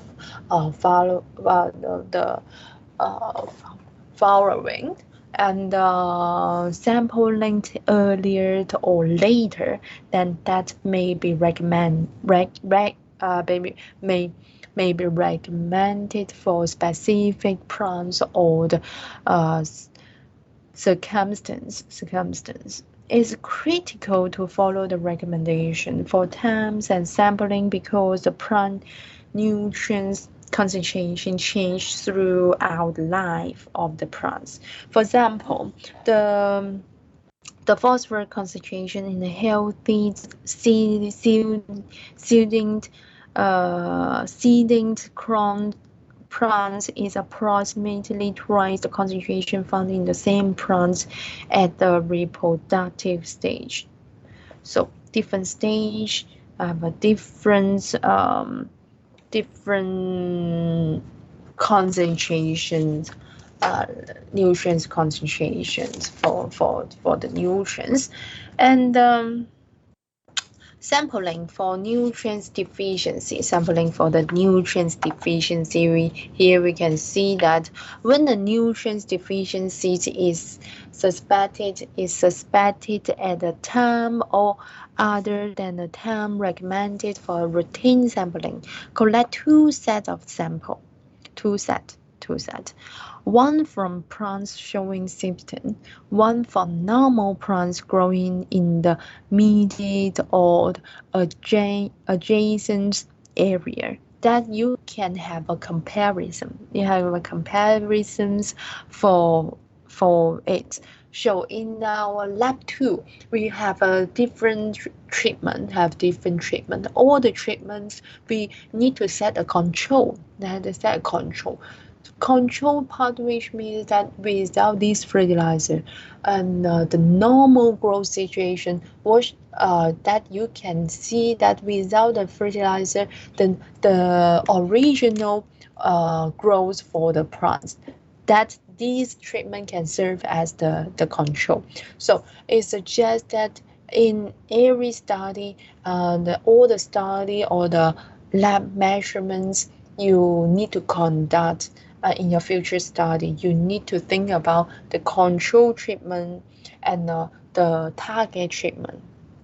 All the treatment need to set with the control part to compare with your treatment result. The best time to sample plants that are showing suspected nutrients deficiency symptom is when or shortly after the visual symptom appear. So when we this part here just talked about the concept to you. It's difficult for you to know the first visual system appear. So in our lab one during the plantation, you can find the deficiency symptoms showed, because in the lab one treatment is with enough with the potting soil that can provide enough nutrients in the soil, and another treatment is the sandy soil without extra nutrients in the soil. So during these 1.5 months plantation, you can see the the deficiency symptom appear. That when the deficiency symptom is firstly the visual symptom appear, that you should collect them for the analysis, that you can know the nutrients level, that you can give some suggestion or conduct the fertilization for the soil, for the plants, that you can help to fix this problem. Otherwise, it's difficult to fix this problem, because the plants is already cannot take enough nutrients already. And the best plant part to sample is the uppermost recently mature leaf. Be sure to take the same plant part in all sample.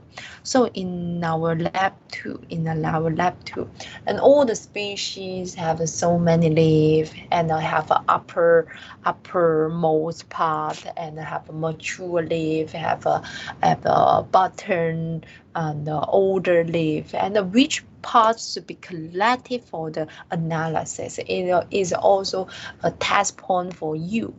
And because in our lab too it's impossible for you to collect all the leaves, so it's just teach you how to sample for the plants tissue sampling, and which part of leaf should be collected for the leaf analysis. And you need to ensure for these uh, uh, 4 treatments, 4 plants uh, should be collected for the same parts of leaves, that you can ensure for the unit the same sampling size. Sampling rules: when sampling, do not include the diseased or dead plant material, and do not sample plants or leaf tissue that had been damaged by the insects and mechanically injured or stretched extensively by the cold, heat, or moisture deficiency excess, and remove the roots from the whole plant sample, and the presence of nematode, insect damage, or the disease damage could preclude the need to sample. So here you can see that all the plant sample we need to prepare it like this. In our lab, from lab 1 to lab 3, you need to conduct this procedure. You need to take out the plant first, remove the soil, and then use the tap water to wash the red soil that attach in the root systems, and make it dry. Then we can put it into the paper bed for further the drying in the oven dried. And some of them we need to separate into 2 parts. Is that the above ground or below ground, that we can have a 2 set of data, because some nutrients are more easily to accumulate in the roots, and some of them may be easily accumulated in the leaf part. So different part organs, the part tissues should be separate. And interpreting the plant analysis data. The plant analysis data can be interpreted using several techniques, which includes the critical level or sufficiency range, and also the total nutrients accumulation. The total nutrients accumulations, and the nutrients use efficiency. And interpreting plant analysis, they have a report. So different lab have a different report, and different country have their preference plant analysis reports, and now they don't have a standard analysis plant analysis report for it. And here you can see that one of the most applied the interpreting the plant analysis report should be showing like this. And the most common approach is to interpret the plant analysis based on critical level. The critical level, which means that the plant already show the heightened hunger, which means that the plant already feel hungry for these nutrients, but it did not show the sufficiency, but it almost going to show the sufficiency And the critical level is that concentration below which deficiency occur before the deficiency symptom shows on the plants. This level, we call it critical level. We need to know the critical level that we can fix this problem immediately. And this relationship is used to establish the categories for the plant analysis. A sufficiency range, which is similar to the optimum soil test range, is also designated. And a plant analysis values is the sufficiency range indicates that the nutrients level is neither limiting or too high. And then with too high shows the toxicity level, see toxicity effect. And in additional category in the tissue analysis is the hidden hunger. This part. This part is very important that we know the plant already shows the hungry for the nutrient that we can apply the fertilizer that will help them to fix this problem. And this occurs where the plant is suffering from a deficiency of nutrients that is causing reduced yield and or the quality, but is not serious enough to cause clear deficiency symptoms. In some situations, the level of an element in plants can be so high that they are toxic.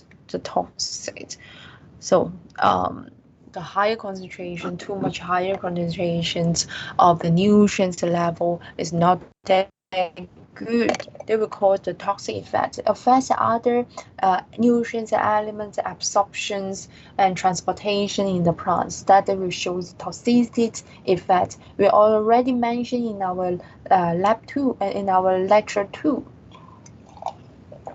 It shows the deficiency symptoms and toxicity symptoms for different nutrient elements. And also we suggest you during the field trip you can according to this visual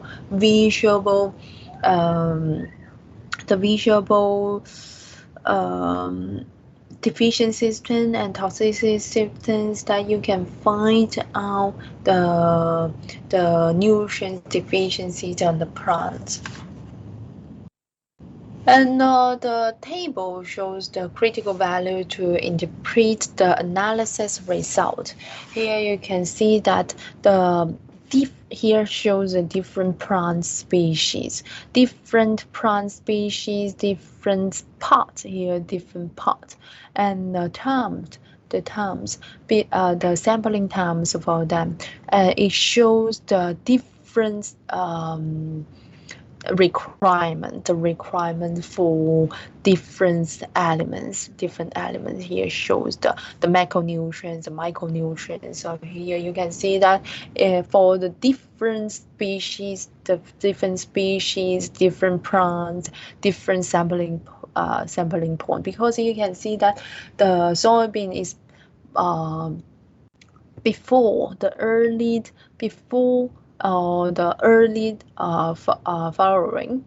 flowering,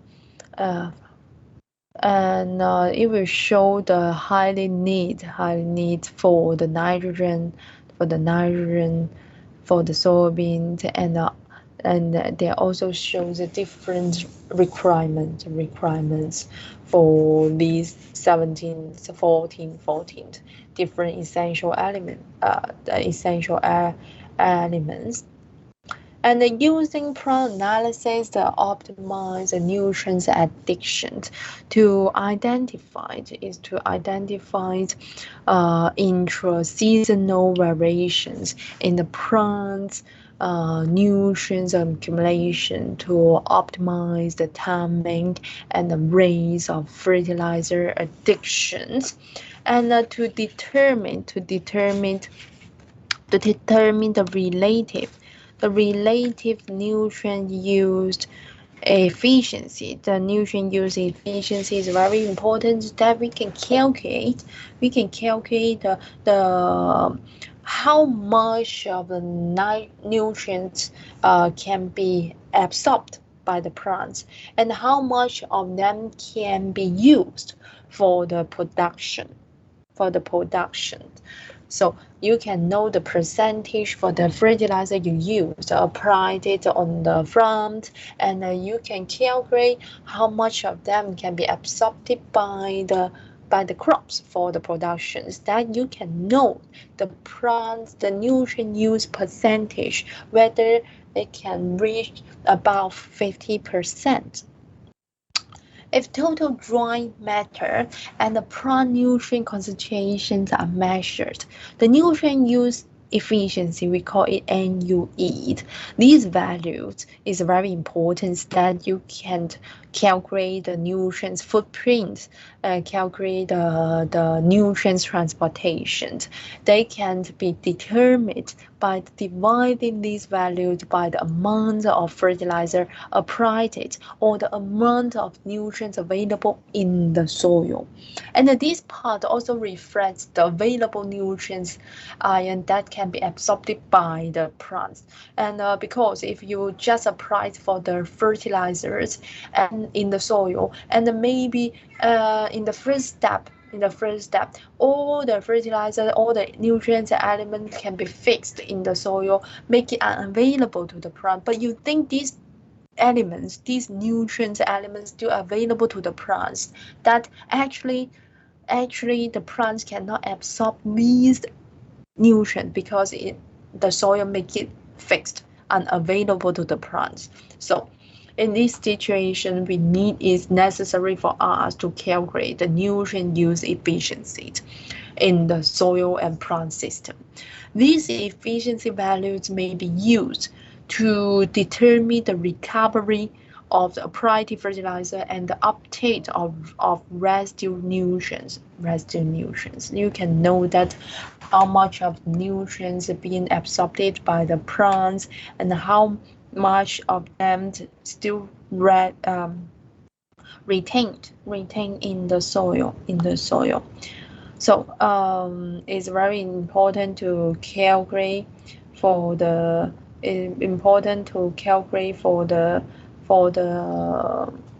nutrients level. And then using plant analysis data with soil test result. The plant analysis should be interpreted in the conjunctions with the soil test from the same area to determine the actual cause of deficiencies. For example, if the plant analysis is low in the potassium and the soil test is low in the potassium, the soil is deficiency in potassium and the addition of potassium is necessary to correct the deficiency. So the additions of potassium, the potassium fertilizer is necessary to be applied in the soil. Not just for the plant, because for the plant analysis you show is low in potassium and the soil test also low in the potassium. You can see that because the soil cannot provide enough potassium to the plant. So that's why in our lab we also need to investigate the soil nutrient concentration, but also we need to measure the plant nutrient concentration. If the plant analysis is low in the potassium but the soil is optimum or high in the potassium, this story is telling us the problem is due to the inability of the plant to take up soil potassium, which means that the pool is full of potassium, but however is not available to the plants, and the plants cannot take the nutrient cannot take the nutrient. Cannot take the nutrient to from the soil. So is unavailable to the plant. The potassium is unavailable to the plants, and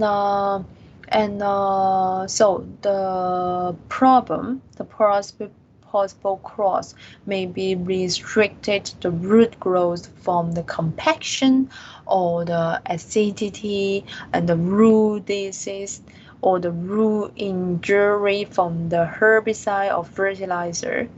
So this part you need to think about is the plant's problem. Is a plant's problem. The plants cannot get enough nutrient from the abundant potassium pool. So in this situation, you can for this analysis that you can know the problem is from the soil or is from the plant. Okay, let's take a 10 minutes break and we'll come back at 12:53。好，我哋10分鐘嘅 break，然之後53分再返嚟。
好，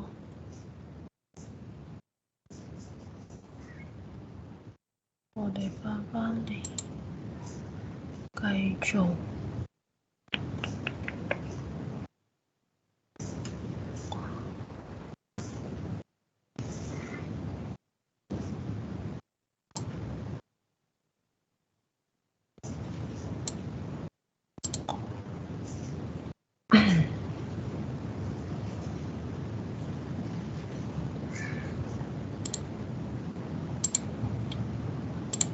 Okay, let's continue for the. So,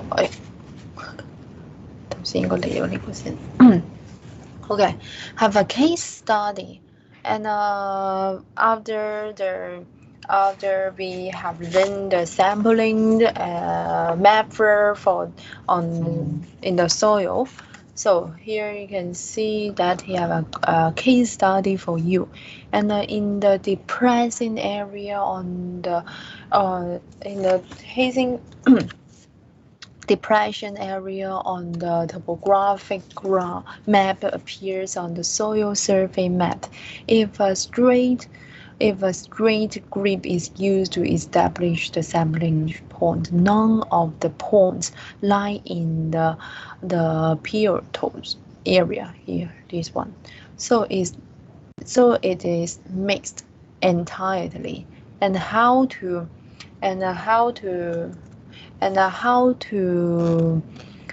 fit the grid sample, how to fix the grid sample for this area. If you use the typical systematic sampling methods, and how to fix the grid sampling method, and that made these small period areas, a small area also can't be sampled in your sampling point. I give you 5 minutes to think about it, and then I will talk about the answers.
This paper should be like this.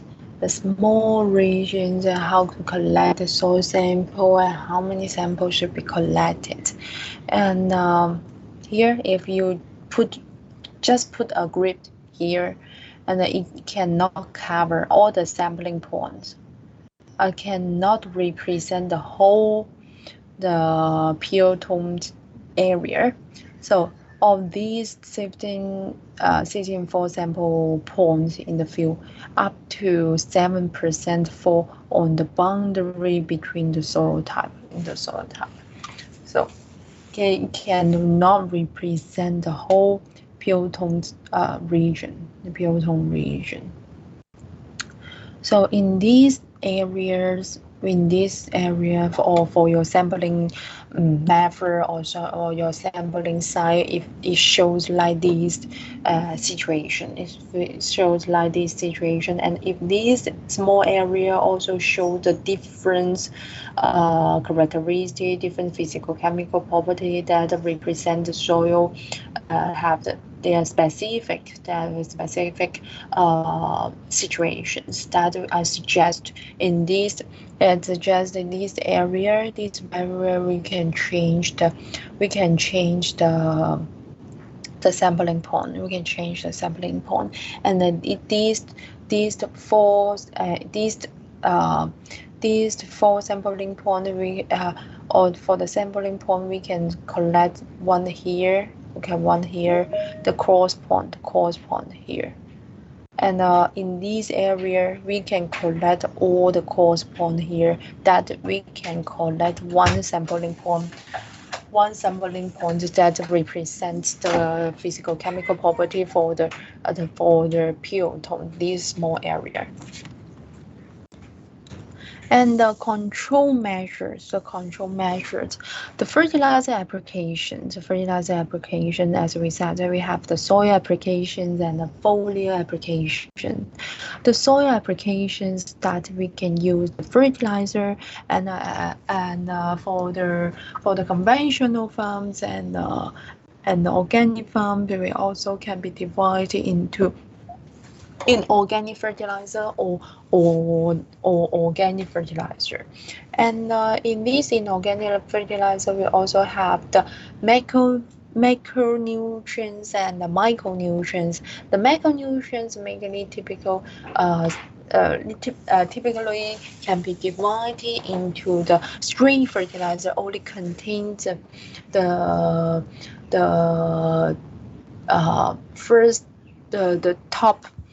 top three major macronutrients, which are the nitrogen, phosphorus, potassium, and also the macronutrients and the other macronutrients all contains a little bit more other macronutrients, such as the calcium ion, sulfur ion, magnesium ion, and these we can call it the mixed or the compound fertilizer. And why soil fertility need to be improved for the landscape purpose?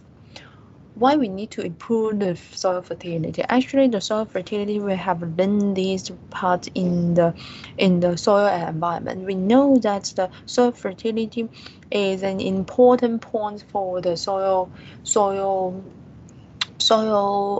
quality. Also, the soil fertilities that to ensure the nutrients availability in the soil and the plant systems. And the soil fertility also affects the cation exchange capacity, and all these parameters are being affected by the soil pH. So before we measure the soil nutrients level, we also need to measure the soil pH, because the soil pH is very important for the determination, for the nutrients level determination, and they will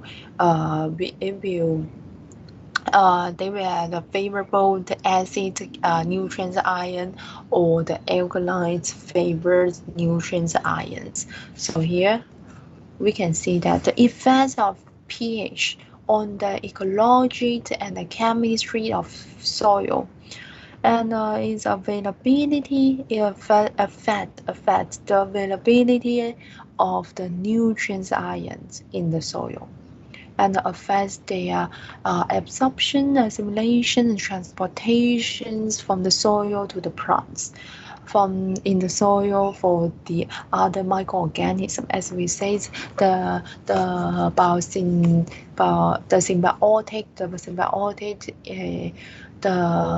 symbiotic effect between the plants and the microorganisms. Also, the microorganism need to depend on the nutrients in the soil that make it from available to the available. The pH will also affect the activities of the microorganism in the soil. Available of uptake within the soil plant systems. So here from this table you can see that when the pH lower than the 5.5 in most of the soil in Hong Kong, they shows the acid soil, and most of the agricultural soil, horticultural soil, they show the acid environment in the soil and it will cause the phosphorus deficiency problem because the phosphorus here you can see that the phosphorus below the pH 5.5, it will just a limit of them will be available in the soil that they will show the deficiencies in the soil and the plant, and other elements they will become toxic. What other elements such as aluminum ion, the iron ions, and these are not that favor, not that important to the plants, and high concentration of them may easily to cause the toxicity effect in the plants and make other essential ion cannot be absorbed by the plants and if the pH show the alkalides,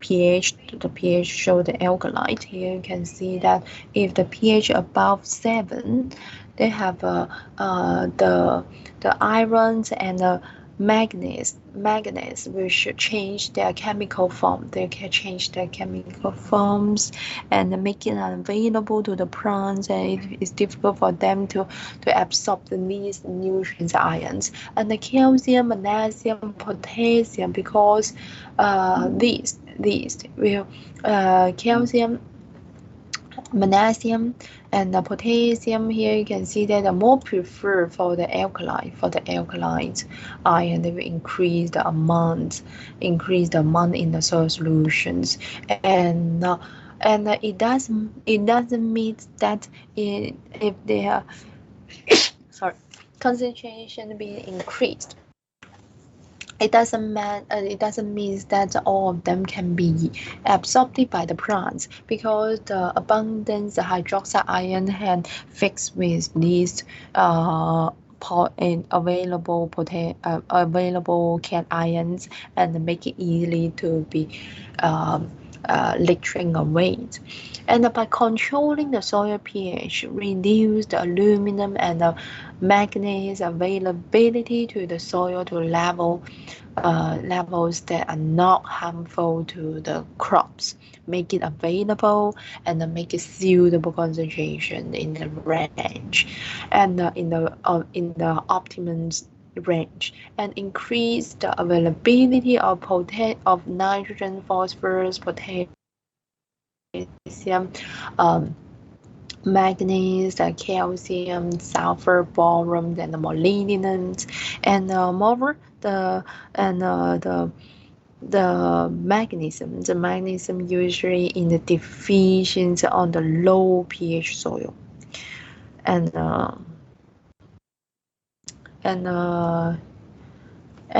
sulfur, and we can use the sulfur if to adjust the soil pH. If the soil pH show the high level, show the alkaline level, and we can use the sulfur to adjust it, because the most suitable pH level is from 6 to 7. 6 to 7 is the most suitable pH range for the plantation. And also we can use the calcium carbonate to raise the pH, because as we know that the calcium carbonate have a reactions with the hydrogen ion, it can adjust the hydrogen ion in the soil solutions, that they will combine it with that and make it as unavailable from that. They will raise the pH in the soil. And the high buffer, and we also set the soil matrix, the soil organic matter, the soil colloid have a different buffering capacity. So high buffer of soil, the buffering capacity have in the soil, they can have a high resistance to change in the pH. As we learned from the soil that the high buffering capacity, which means that they have a factory, had an industry that have abundance of these hydrogen ion, and if the short-term available hydrogen ion being used or being adjusted by the line, they will immediately being transported from the long-term storage, the buffering capacity from the long-term storage to the available, to make it as a short-term available hydrogen, and immediately change the pH immediately, and you made the liming materials more of these materials should be used to adjust the pH. You also need to think about the buffering capacity, and here, especially the soil high in the clay or the organic matter, they have a higher capacity for the buffering, the pH buffering energy. And the liming material, any substance that they will correct the soil pH. The most commonly used is the natural occurring substance, the calcium carbonate. We call it lime, to adjust the soil pH, to increase the soil pH. It will improving the nutrients uptake, reducing the elements toxicity, promoting the desirable organism. That's why we say the soil pH adjustment is very important. And also, they have different substances frequently being used to adjust the soil pH, not just the limestone. They will have their own characteristics. They have their own efficiencies, and here you can see the limestone, the calcium carbonate is the most typically used one. Is the amorphous and crystallic forms, and another one is the dolomitic limestone. Is the combinations for the calcium carbonate and magnesium carbonate, and in these substances, they can supply for the calcium and the magnesium at the same time. And another one is the burnt lime, is the calcium oxide and the hydrate lime. In this substance, they have a high reactivity and used with caution, because they will release at heat releasing and a quick neutralizing effect. And also little lasting effect. If you need to last for a long time for the pH adjusting effect, it not suggest to use the burn light.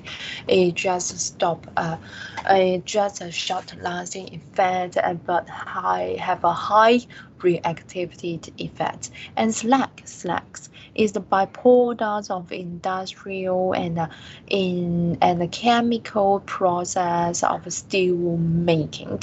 And in this product, it contains other materials, even the pollutants. So if you use this product, it really can change the soil pH. But in this situation, you will put other pollutants, unnecessary materials into the soil. So also not suggest to use.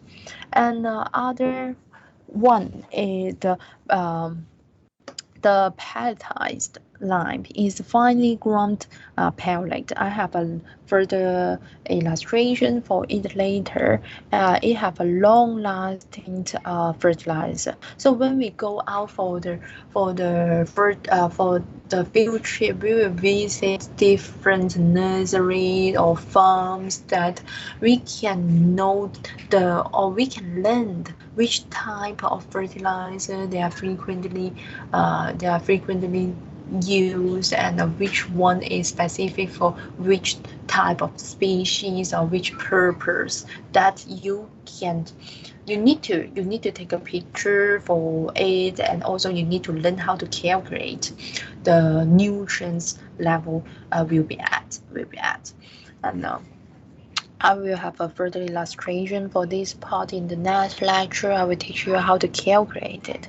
And neutralizing the power per weight of materials relative to the pure calcium carbonate. Here shows the level for different the efficiency for the different substance, and it shows the calcium carbonate equivalence, so it show it as CCES, not CECS.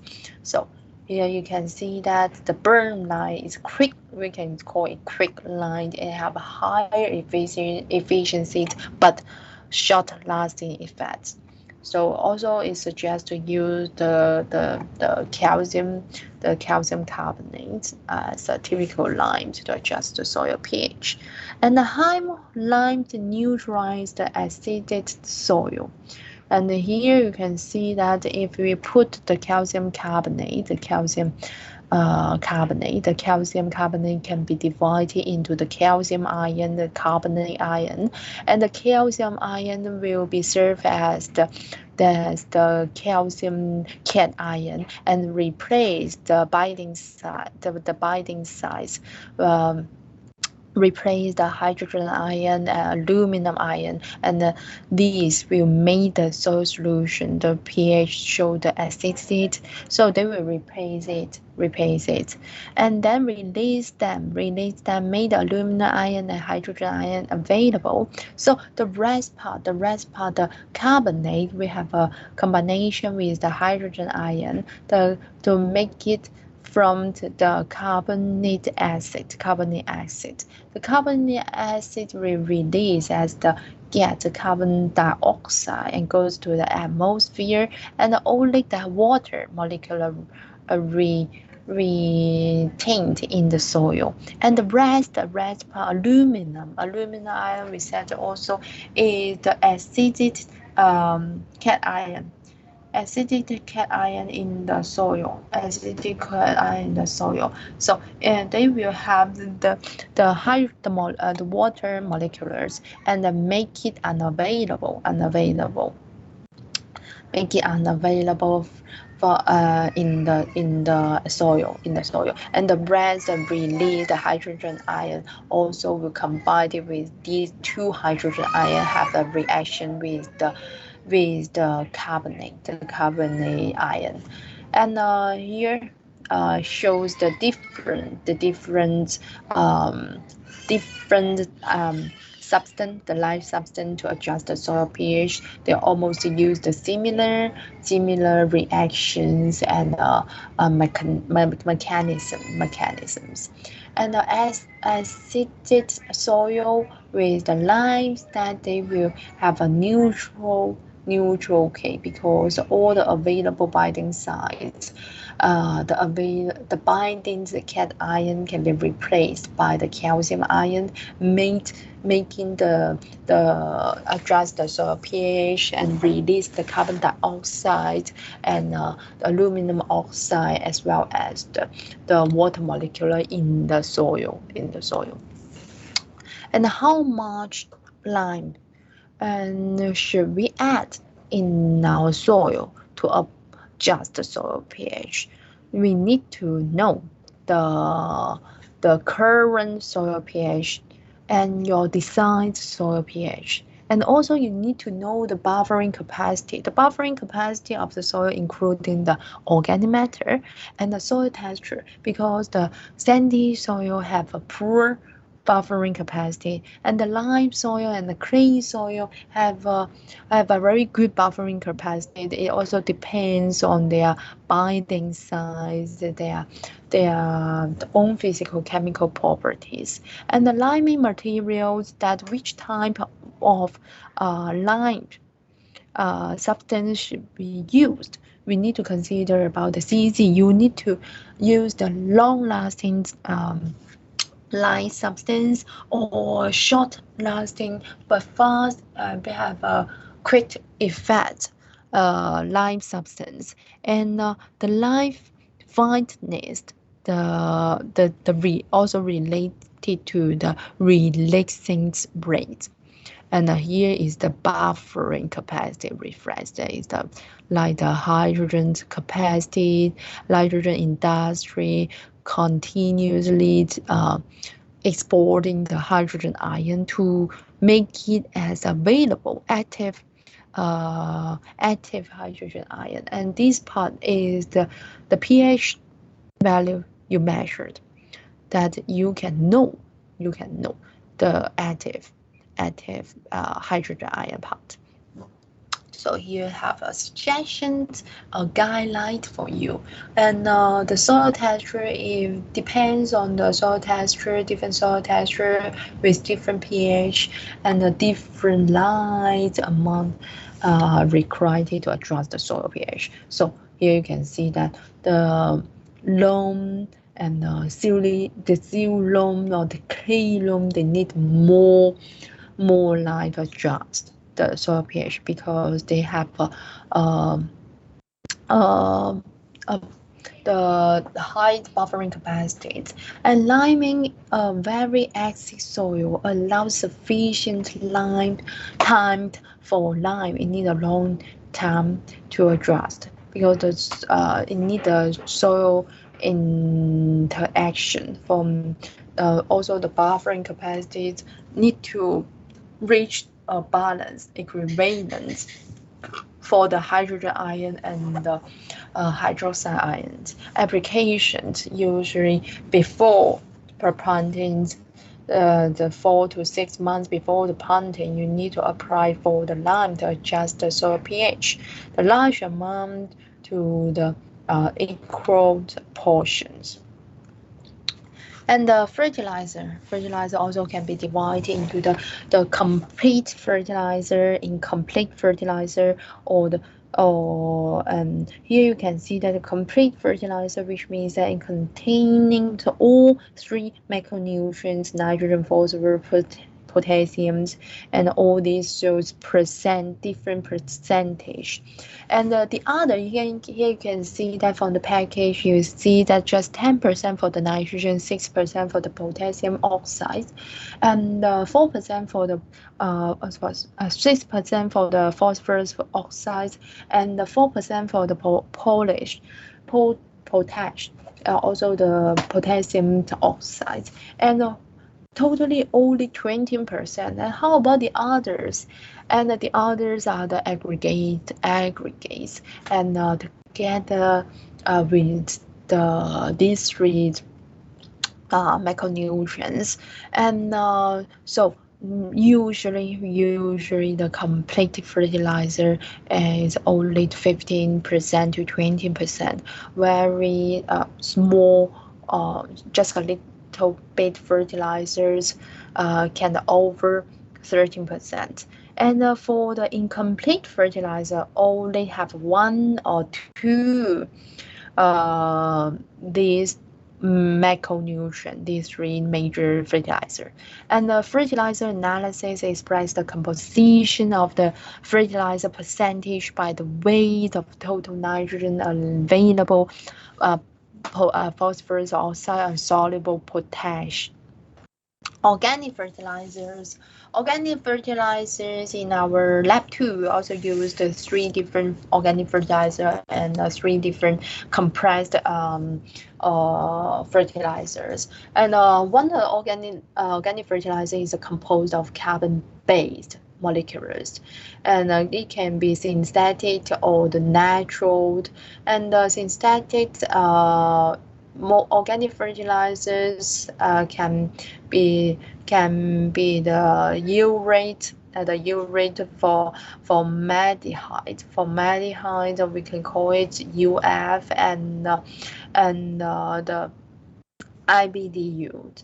And the natural organic fertilizer as we use is fish manure and animal manure, livestock manure, sewage sludge, and seaweed. All these also belong to the organic fertilizers. The manures, if you use the manure, livestock manure as the fertilizers, it have a slow effect. Because it's slow releasing in the long term, and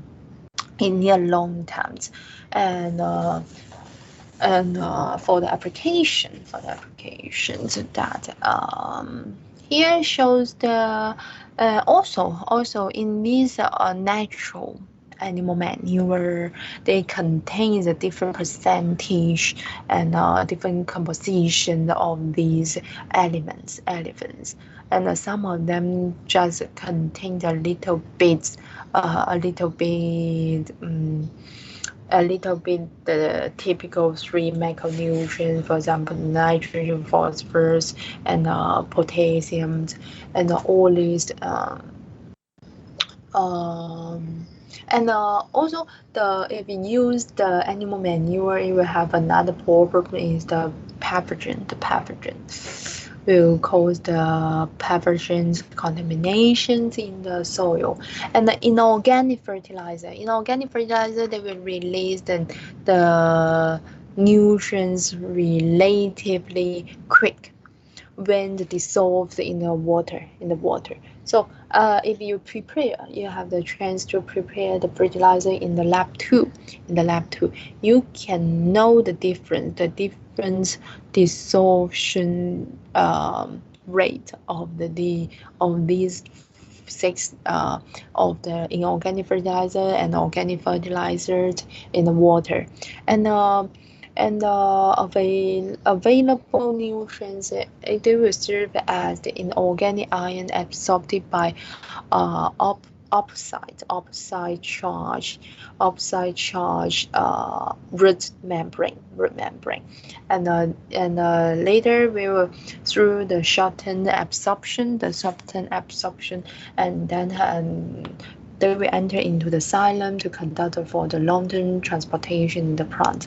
Excessive concentrations will cause the plant burns, and because it will cause the salinity, the high salinity in the soil, and have the osmosis effect, and solubility less affected by the temperature, and the slow releasing fertilizer is best for tree. And so when we go out for the field trip, for the nursery, they usually use the slow releasing fertilizer, have a coating fertilizer, because they will release the nutrients over extended period.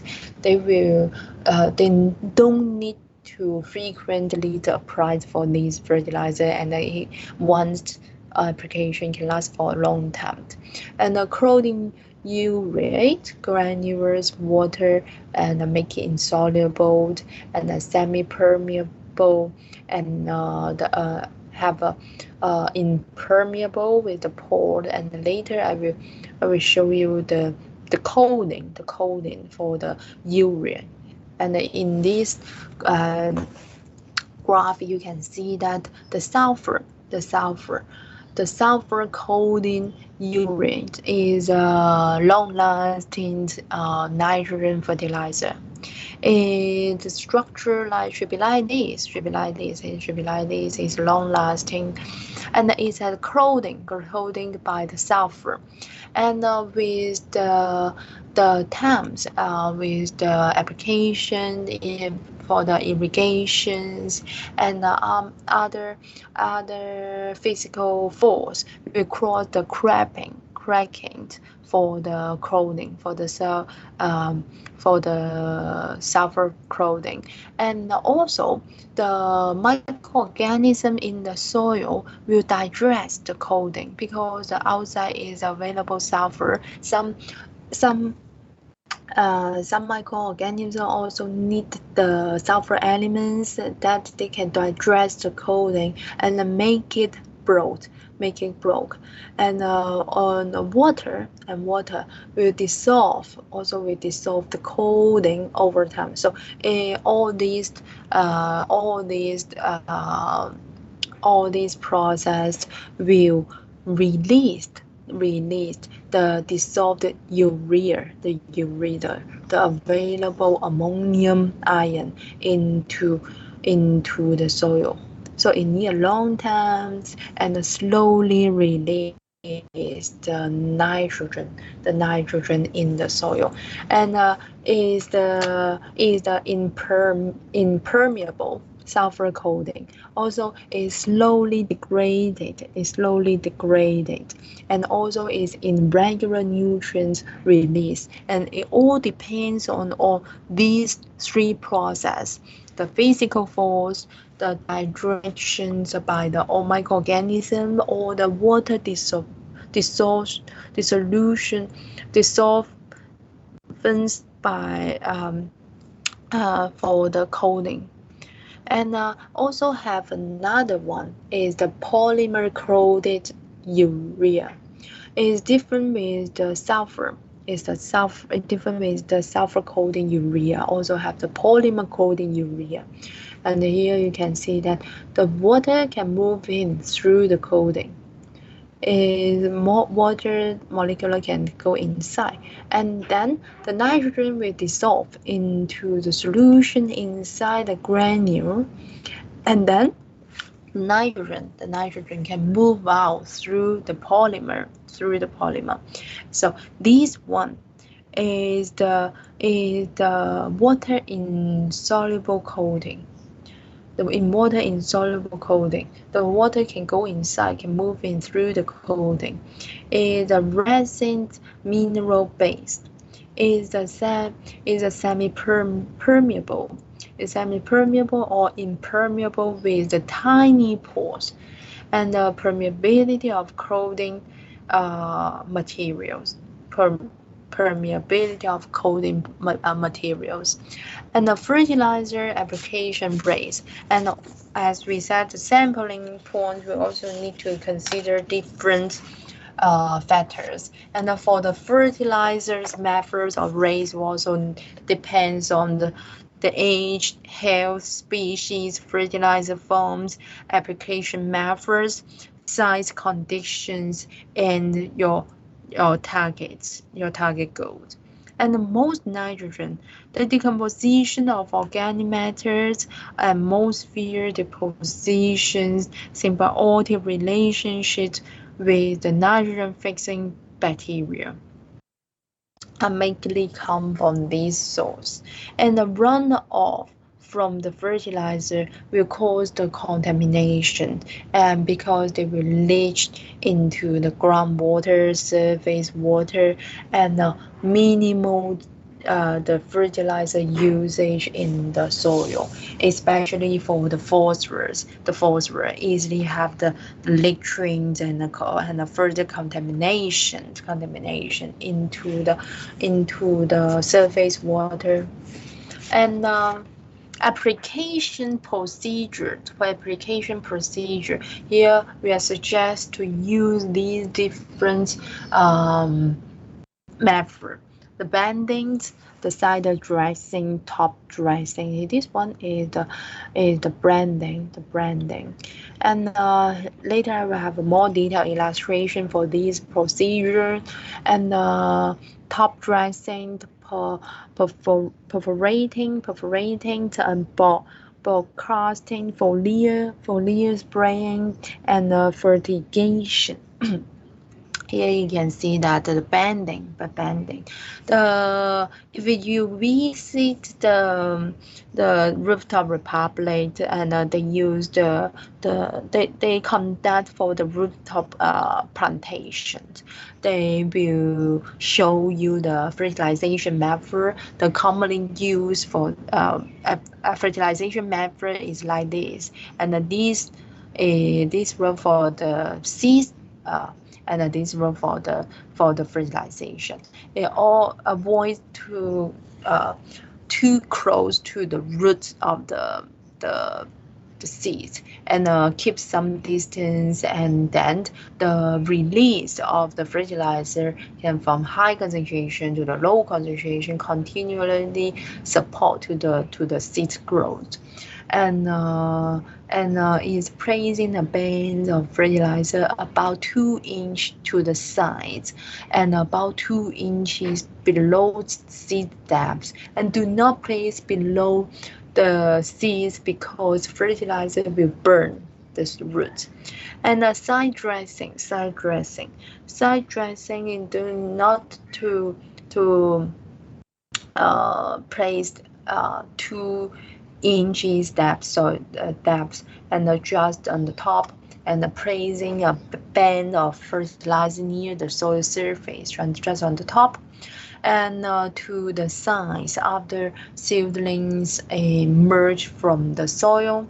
And the top dressing is mixing the fertilizers uniformly into the top 1 or 2 inches of a growing media around the plant, like a circle, so it should be like this.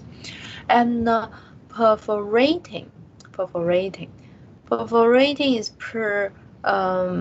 perforating is placing fertilizer in the different inch in the hole, and reach the 18 to 24 inch around the canopy strip line of a fruit tree. The fruit tree cover the hole, and the fertilizer slowly dissolved. And this one typically for the tree. And broadcasting, spreading fertilizer to cover the entire production area. And here, this method usually applied in the American that they have a big scale, large scale for the plantation. And foliar spraying.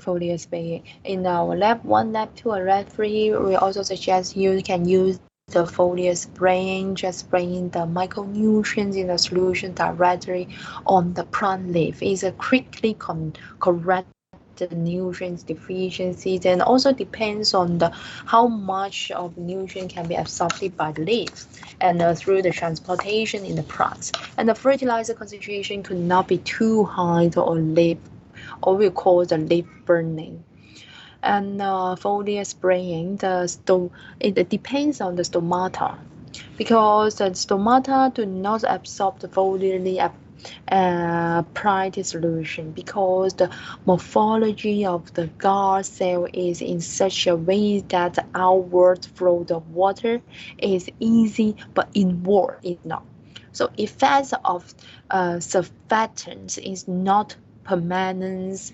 So depends on the permanence that will make the foliar fertilizer easily to be absorbed by the enter into the leaf cell. And epidermal cells have the genes which are involved in continuous synthesis of the keratin and vascules. And the epidermal layer is even broken down just to touching the leaf surface. So synthesis of keratin of the vascules is continuous process. And the auto application also includes the fertigation or fertigation in incorporating water soluble fertilizer into the irrigation system of greenhouse and the nursery crops.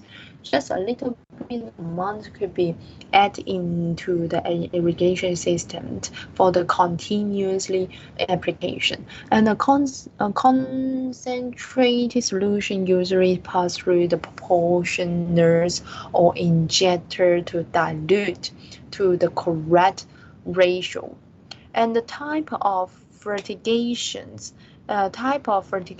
includes the Venturi type of simple and inexpensive is less accurate and also depends on water pressure in the hose and in the small tubes to the proportion.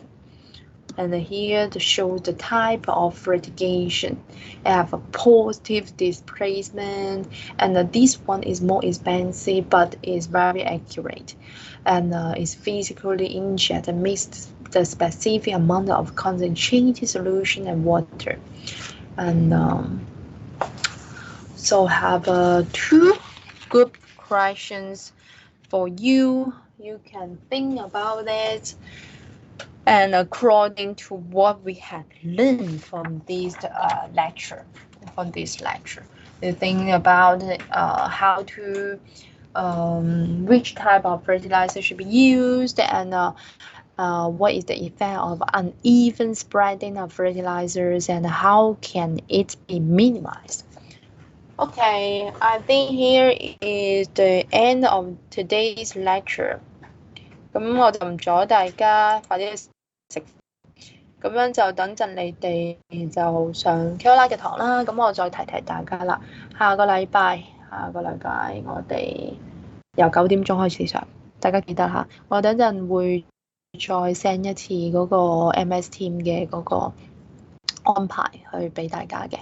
咁樣下個禮拜我哋係9點上到1點45分，就而家嘅時間啦。咁樣我哋就上晒呢一科嘅 lecture。咁我哋再下個禮拜咧，個最尾一堂咧，咁樣就唔使再上噶啦。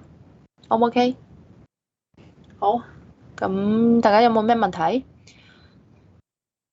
如果冇嘅話，咁就下個禮拜見啦。拜拜。拜拜。拜拜。